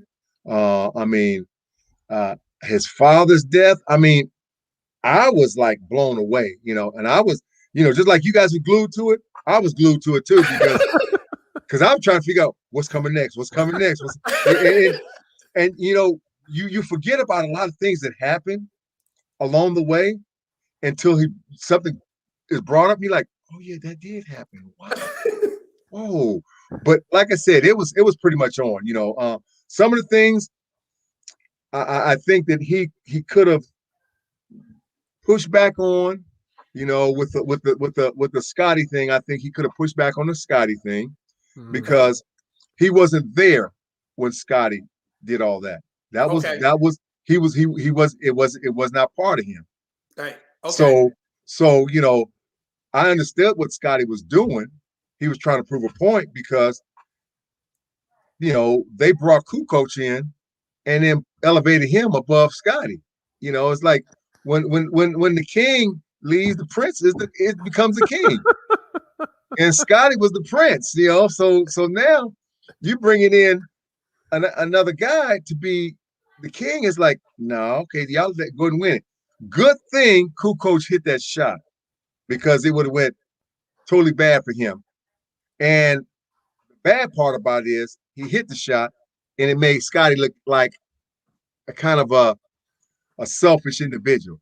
When he said about Scotty, about his contract, I understood what he was talking about, Scotty's contract, because what he was talking about was, I signed a contract to play with Chicago Bulls. I was the most underpaid superstar in the league, and I played my contract out because I signed it. I didn't go back in for renegotiation. I didn't go back in to try to, I should be the highest paid player in the league. No, I signed that contract. I got to honor that contract. That's what he was saying. It wasn't about Scotty being a bad person. It's just that, Scotty, you got to look at it. Don't be selfish when you look at that. Look at what you signed. You signed that big deal because you wanted security for your family. You got the security for your family. So now honor that deal. And that's basically, that's like I said, that's how I looked at it, because I'm the same way. If I sign a deal with you, then that's my deal with you. I'm gonna live it out, whether it's a good deal or a bad deal. And that's what. So like I said, people thought about it. They made it seem like Scotty was being selfish. He should, and made Mike seem like, well, you called him selfish. You must have had some animosity toward him. It was no animosity toward him. It was just about the deal was signed. Gotcha. Steve, let me ask you, being in Chicago, what do you remember about those times in the early 90s when the Bulls were coming of age and taking over the city? I remember I had a lowrider pickup truck. Come on, Steve. With rims, a sound system. And I remember that championship, but I had about 30 people in the back of my truck. Whoop, there it is. Whoop. I had the 12-inch subs blasting, and man, it was great times. And if you guys from Chicago, tell me if you don't agree. Do you know how much our city came together during them championships? No violence, like you didn't hear about carjackings then. You know what I'm saying? It wasn't all these murders and stuff going on in Chicago. It was good times.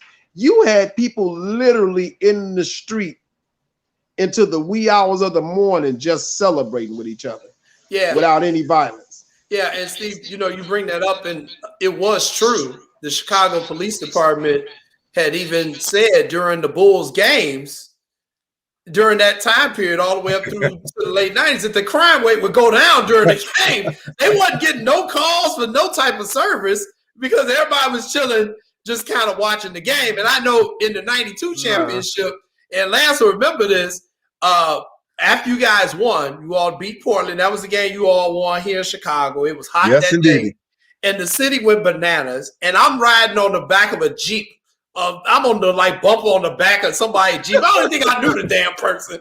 I'm going down Stony Island, and coming in the other direction is my cousin Lance. he had to call his girlfriend. So y'all had the whole city, Cliff, just going bananas. Hey, Cliff, let me tell you why the city was so nice. Because they was trying to figure out whether you was going to be at the Cotton Club or Chick Rick's after. Right. Trying to see if you guys was going to be out there partying. Hey, let me say, I'm gonna let you know right now. I was at the Rib.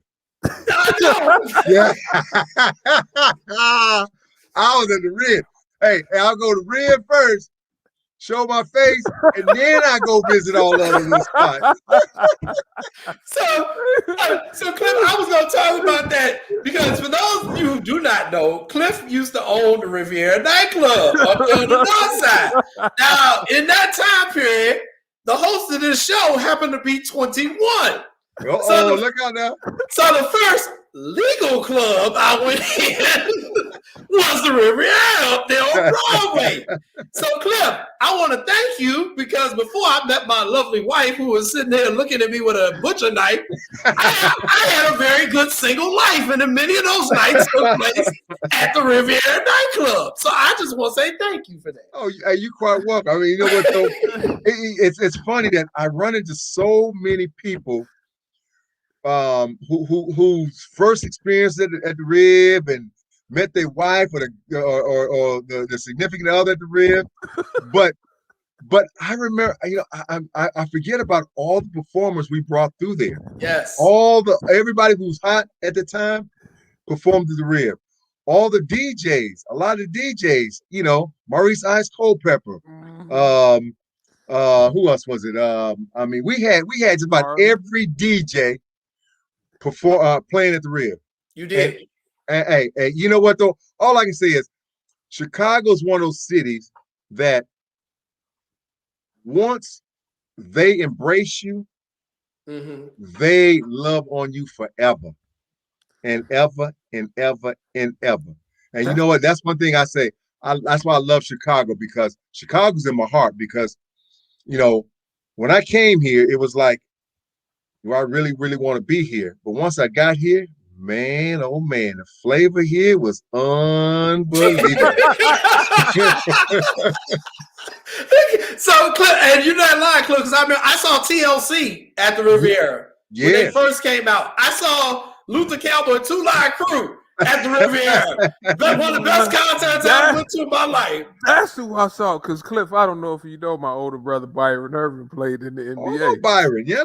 So I said, Pete, man, they had the Rib. Why don't you see if you could call Cliff? Call Cliff if I get in the spot. You say you play in the league, do me a favor and get me in the spot. but Cliff, let me ask you this, Cliff. I know you played in Wichita State, right? And you went to what maybe some of us would consider a mid-major program. Are you looking for guys that played high major to coach, or are you looking for guys that played at a mid-major, or guys that just can flat out play? Man, let me tell you something. I'm not one of those guys who you got to go to a big name program for me to look at you. You gotta have these kind of stats. I'm looking for guys who want to play and who have that desire to learn more things to add to their repertoire. Because, like I'm a teacher, I like to teach the game, help you understand the game, and teaching the game. You can't have guys who know it all or play for a coach who they think was the greatest coach and you can't tell them nothing. I don't want those kind of guys, because you know what though? I'm gonna wear a hole in your tail playing against you, because the guys that I'm gonna have gonna be on you like pit bulls, gonna be on like the little Pekingese at your ankles, biting at your ankles. They're gonna be at you the whole time. I'm looking for dogs. That's why I love every team I've coached. I've had Chicago players, because you know what though? Chicago players are dogs. They hungry. They want to eat. They ain't trying to leave nothing on the table. They trying to get everything they got on the table and leave you with nothing. Got you. Well, we're gonna take a commercial break. Steve and Cliff, can you stay with us through the break? I got you. I'm with you. Because I got another question to ask Cliff too. All right, okay. we got Steve and Cliff. They coming back after this commercial break. You're watching What's Up, Cuz.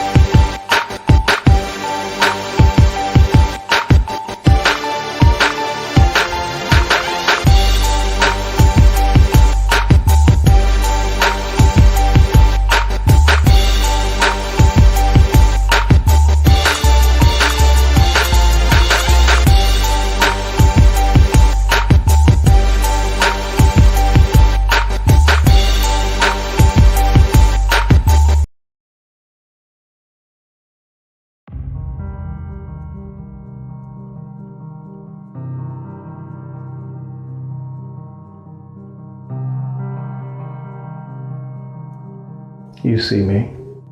You hear me. Respect me. Respect. Due regard for the feelings, wishes, rights, or traditions of others. We don't have to agree, but I deserve to be heard. I stand my ground. Respect me. We don't have to be friends, but I deserve your civility. I stand my ground. Respect me. You don't have to understand my culture, but I deserve to be authentically myself. I stand my ground. Respect me. I stand in defiance of your need to make me less in order for you to feel adequate. I stand. I stand aware that the America that you see and love today is a result of my free labor. I stand. I stand knowing that the contempt you have for me was not instigated by me, but perpetuated by the fear you have of me. I stand. I stand surviving your many attempts to emasculate me. Indeed, I thrive despite it. I stand realizing that you take many things from me, but I will not allow you to take my respect.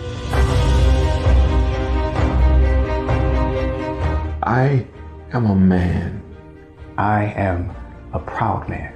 I am a proud black man. I am authentically, undisputedly, unapologetically a proud black man. I am authentically, undisputedly, unapologetically a proud black man.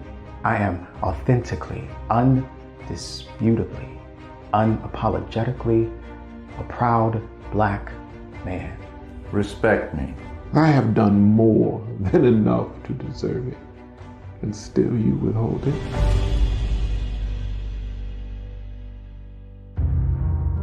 The bill is past due. You owe me. Respect me. Respect me. Respect me.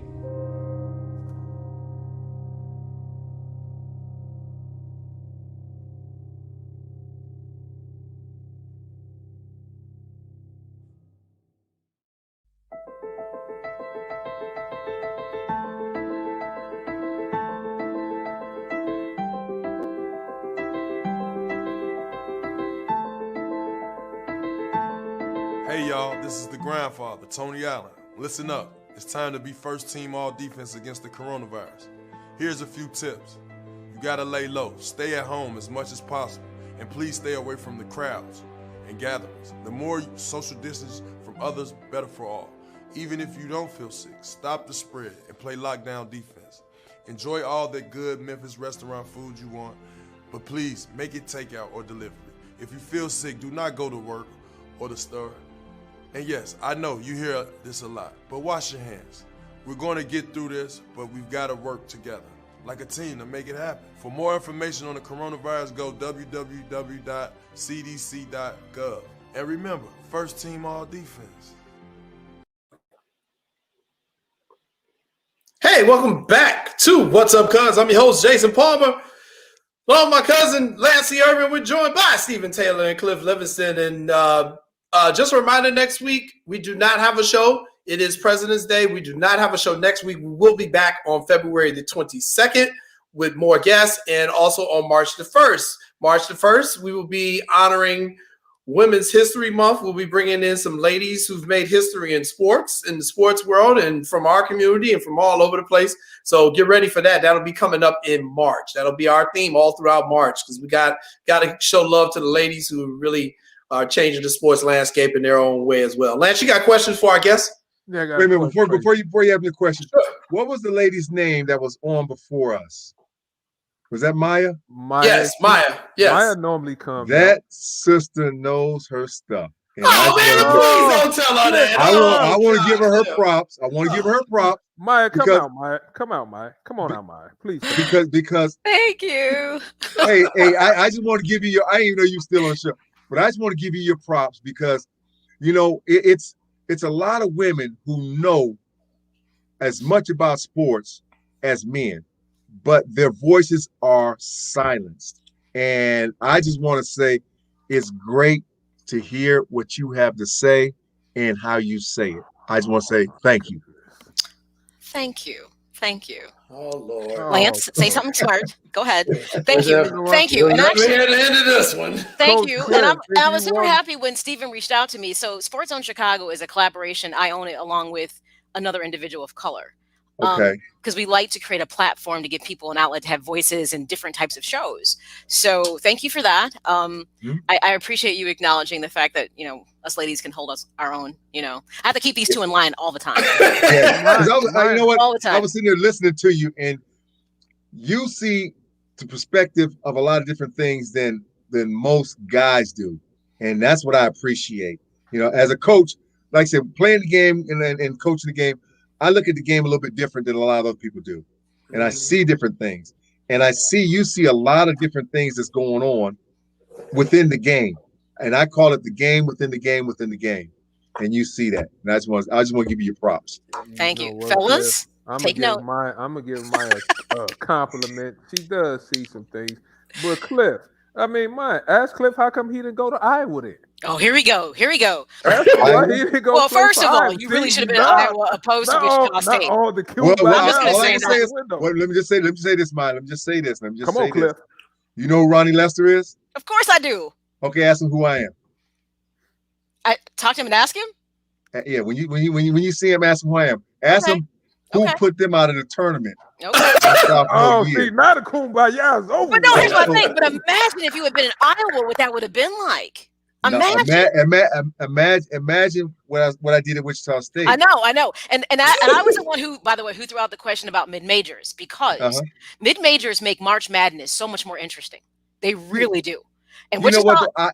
I get upset when they overlook a lot of the mid majors because a lot of the mid majors, a lot of these teams' records aren't as good as some of the mid majors. Now, then they say, well, it's the strength of your schedule. A lot of the big teams are scared to play a mid major in the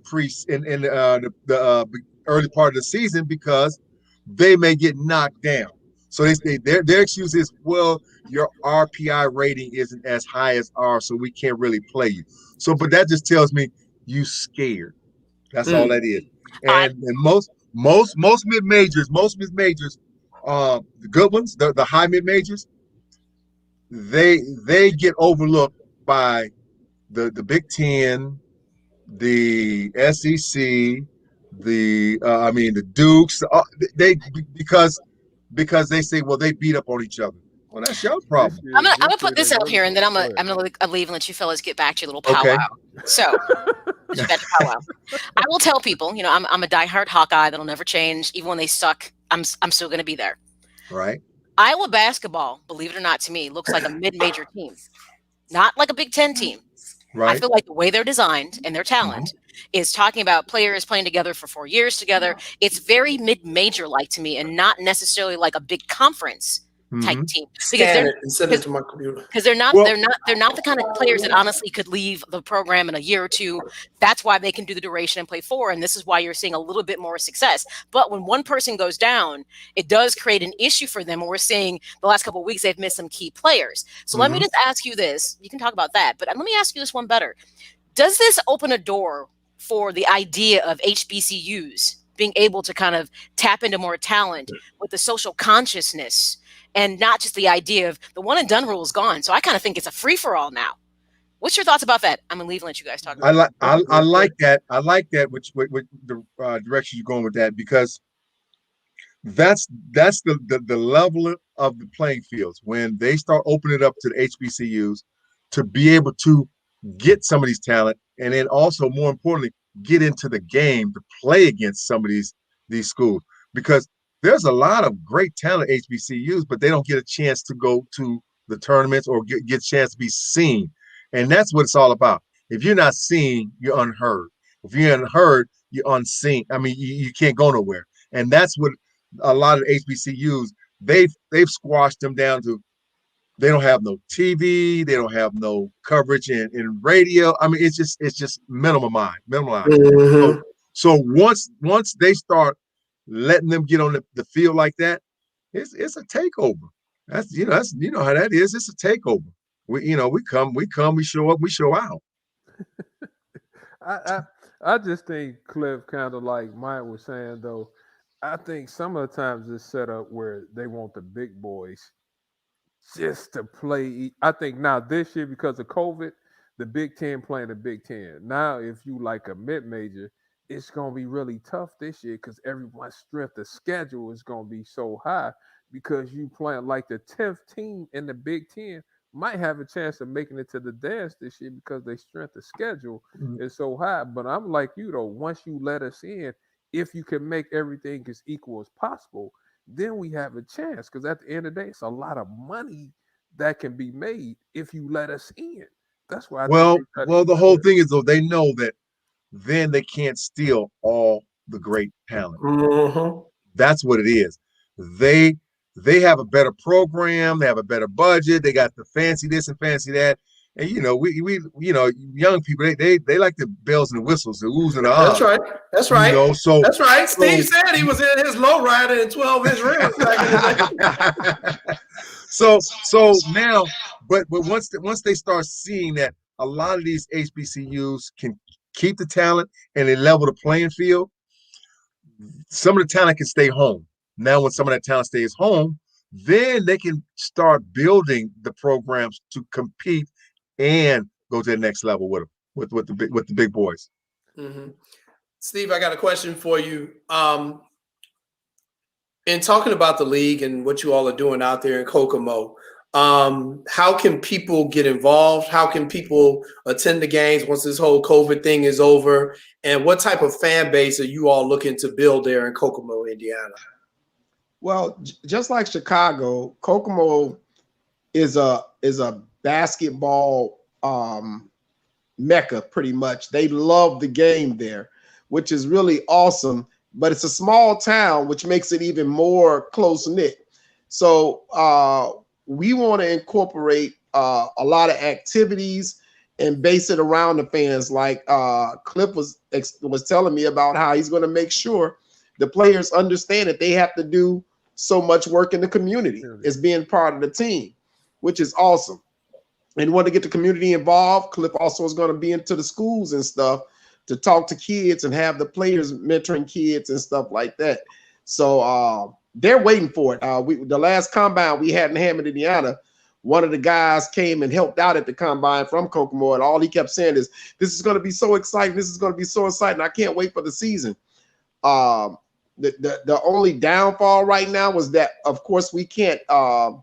We're limited to the amount of seats that can be sold in the arena this year, but we still want to make it exciting. So we're looking to make a big splash out there. The community is waiting for it. They've been ready for it, and it's going to be great. It's going to be a great experience. Like I say, we're going to have different type of shows. There'll be a DJ at the games and stuff to play during timeouts and everything. So it's going to be a really exciting. It's going to be, and I know with Cliff there and the owners and everything, I got a chance to meet with the owners. It's going to be like an NBA-like atmosphere. Well, our arena seats 5,000. And right now with the COVID, we can only seat right now 1,500. We're hoping, our season doesn't start until April, weekend of April the 8th. That's when our first games start. So we're hoping by April, by the time we start playing, we can be up to 2,500, which basically is small, and it's going to be sold out because the city is. When I say they love it, I mean they are so much in love with what's going on. So like we're going to have our combine camp on March the 5th, and we got fans who want to come. I mean March the 6th. We have fans that want to come to watch the combine camp. I mean, it's like, okay, well, we're not gonna have. So I've already scheduled inter-squad scrimmages, which we will play in the arena. I've already scheduled 2 preseason games, which most teams don't do that because the fans, they want to see basketball, and they are so much involved in this team. And like Steve was saying, in the contracts, the guys have to do 6 appearances, mandatory appearances in the community. So if you divide that by 12, that's 72 appearances. So we're gonna be in the community 70. You know, we're gonna. I want to weave our team in the community, because when somebody see a player, they say, "Oh, he plays for the Bobcats. He came and talked to me at my school. I know him." Or we also have like we have 4 corners in the arena, which is we're sponsoring we getting 100 tickets sponsored. Each corner is going to be kids, just kids, all for the kids. So we're going to have already 100 fan base already with just the kids being in there. So like and we've got 2 of the corners already sponsored. So it's like it's our team is well equipped and well financed. We have housing. They bought a monastery. That's a 12-bedroom monastery to house the players. So all the players will be right there. We have 2 meals a day provided by different restaurants throughout the community that want to feed these guys. You know, we have a laundromat across the street from from where the players are staying. The players can go wash their clothes for free there. We have 2 vans that are going to be provided by a local car dealership, so the players have access to get around. You know, a vehicle to get around. Like I said, when I say this community is in love with basketball and they want this to happen and make this work, they're doing everything they can to make sure they are all in. So I got to make sure my players are all in.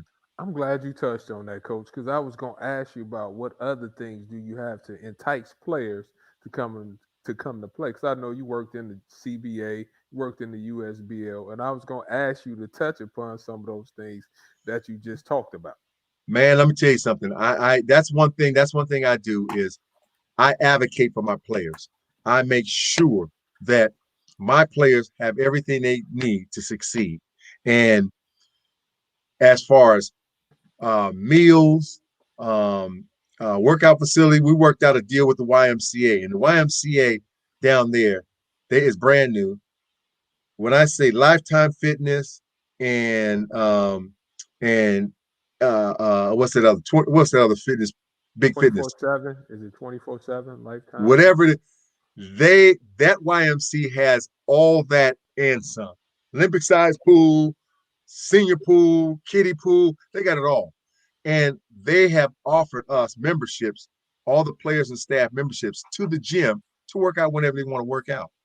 Wow. So I mean, it's so much going. Like I said, when I went down there and they embraced me and they wanted me there, it was like, how can I not be there? Because I can help so many guys, you know, understand what pro ball is about, what you got to do to get to the next level. And this community, I mean, actually, this team is going to be so equipped to help these guys get to the next level. It's going to be unreal. Hey, Steve, let me ask you a question. I understand Stevie franchise. Steve is coaching. What about travel? Like, what other teams are in the TBL? So I noticed some teams in a couple of teams in Michigan, Ohio, Indianapolis has a team. Like you mentioned, 2 teams. Okay. And you know, Steve Francis, the franchise, he just got a team down in Houston. So they travel for long, pretty much they're going to have a coach bus to go to most of the games, but they will be using flights, I think, pretty much basically through one of the airlines, probably Southwest, to do the long games. But everything is paid for. That's again why, unlike a lot of these minor leagues, and it's nothing against them. No shade being thrown at them, but you know, the economy is tough. It's just tough, and a lot of these leagues can't afford that. This league has made it pretty much their priority to make sure that the teams play their players on time, to make sure that they have gyms set up. It's not a bunch of I've been to, Lance, I DJ'd at a bunch of leagues and stuff, and I would go to games and the other team didn't show up, minor league, and but this the TBL is making sure that they don't have to worry about that. Fans didn't pay for tickets, they left the game and then found out a team didn't show up. I was going to ask you about tickets. Where do we get tickets from? What's the price of a ticket? Because I know y'all want fans to come. Well, our ticket price is gonna the general admission is $10. Okay. Then it goes to $15, and then it goes to $50, and then to be on the the court side or the box. We have box seats. Believe it or not, we have like little box seats, and those are $250, and you get 4 seats in that box seat. So those the good news box seats.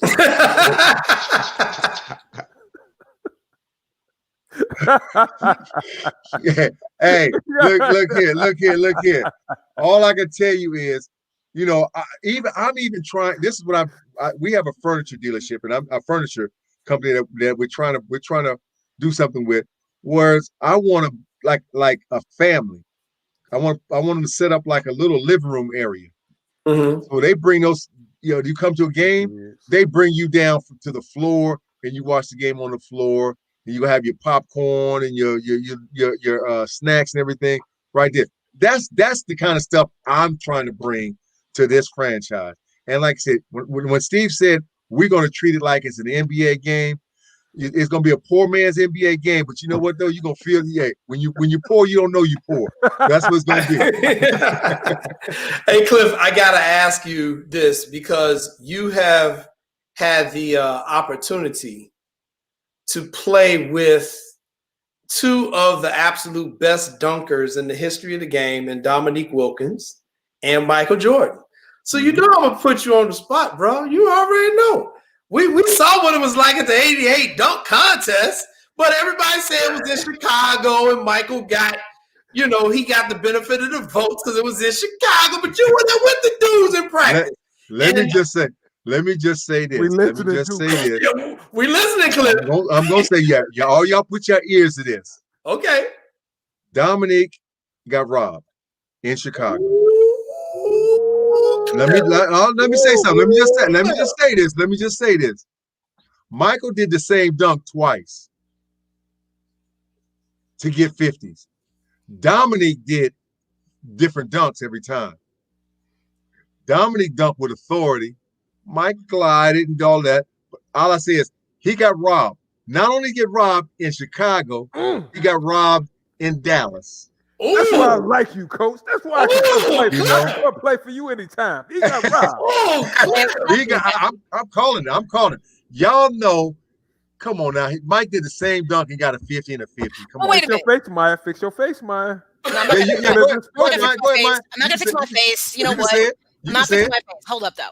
But can anybody do the dunk that Mike was doing like he did it? Can anybody do the dunk Dominic was doing when he did it? I think Mike could do it. No, he could not dunk it. Let me tell you something. Let me say it's only I played with 3. I played against 3 guys who dunked that ball hard when they dunk it.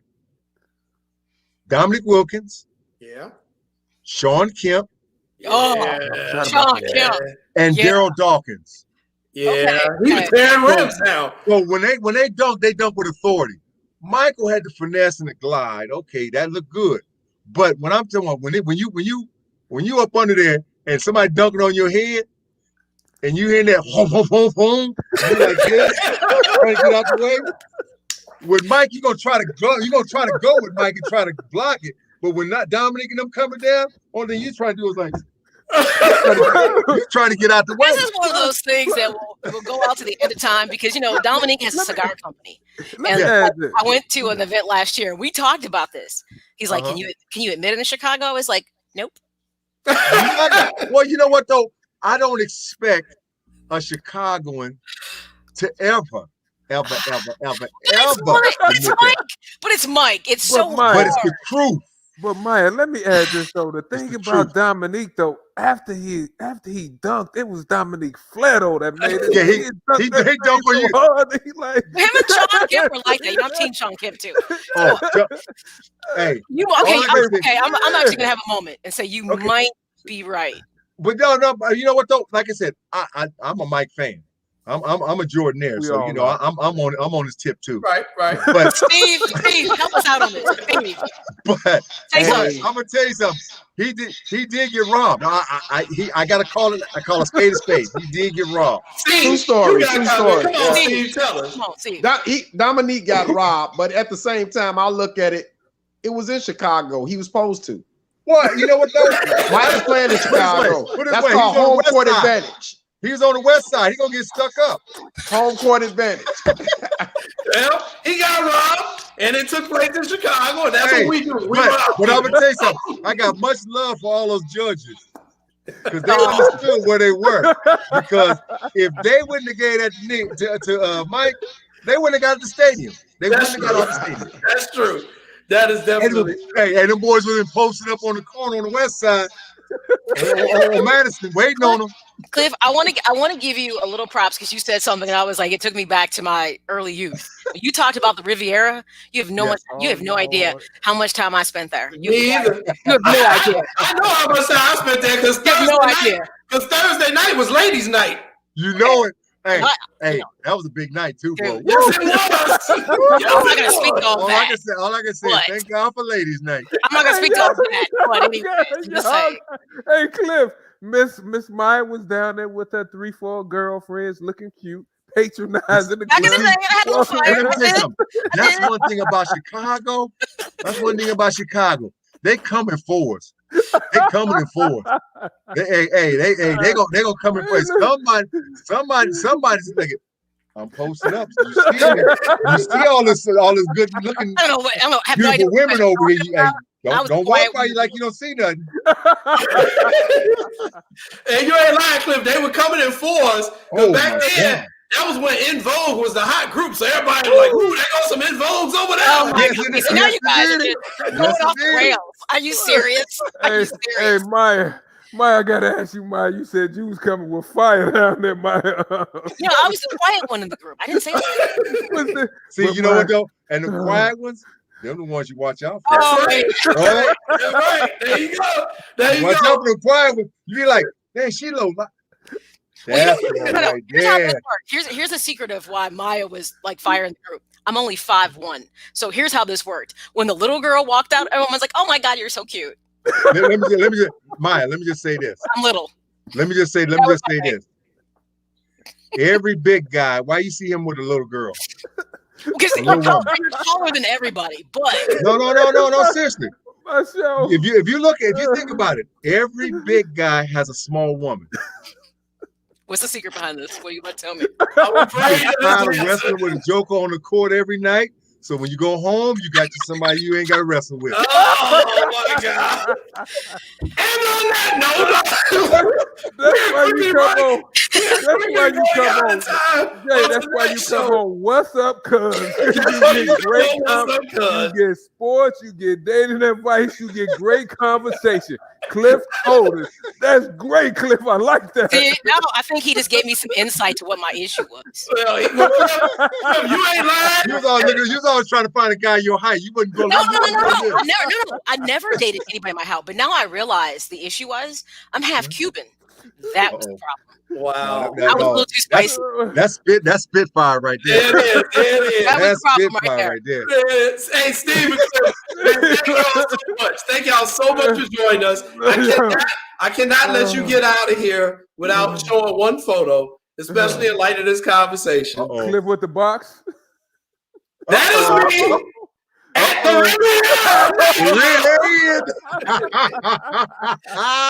Back with you. Bootleg photographer that everybody paid $10 to for a damn Polaroid photo that he should have been charging me $1 for. Don't make it personal. Cliff is making money there. Don't make it personal. That is me and with my cousin Andrew, who's a minister, for God's sake, my boy Pat, who's a deacon, for God's sake, and my boy Eric, my best friend Eric Winston.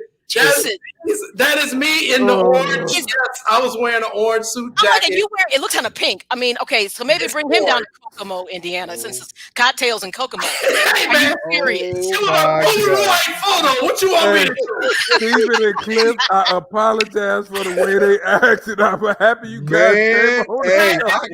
Hey, look here. Y'all call me anytime because I'll enjoy this right here. This is my kind of show. That's my homegirl, Naila, who I went to Luther South with. But man, Cliff, you gave me so many good times in the Riviera nightclub and just so many times tonight, man. We just thank y'all so much for joining us, man. Hey, Coach, let me tell you, anytime you need help with players, Steve, we're here to help. You talk to any of your players, any of your friends in the NBA if they want to come on the show.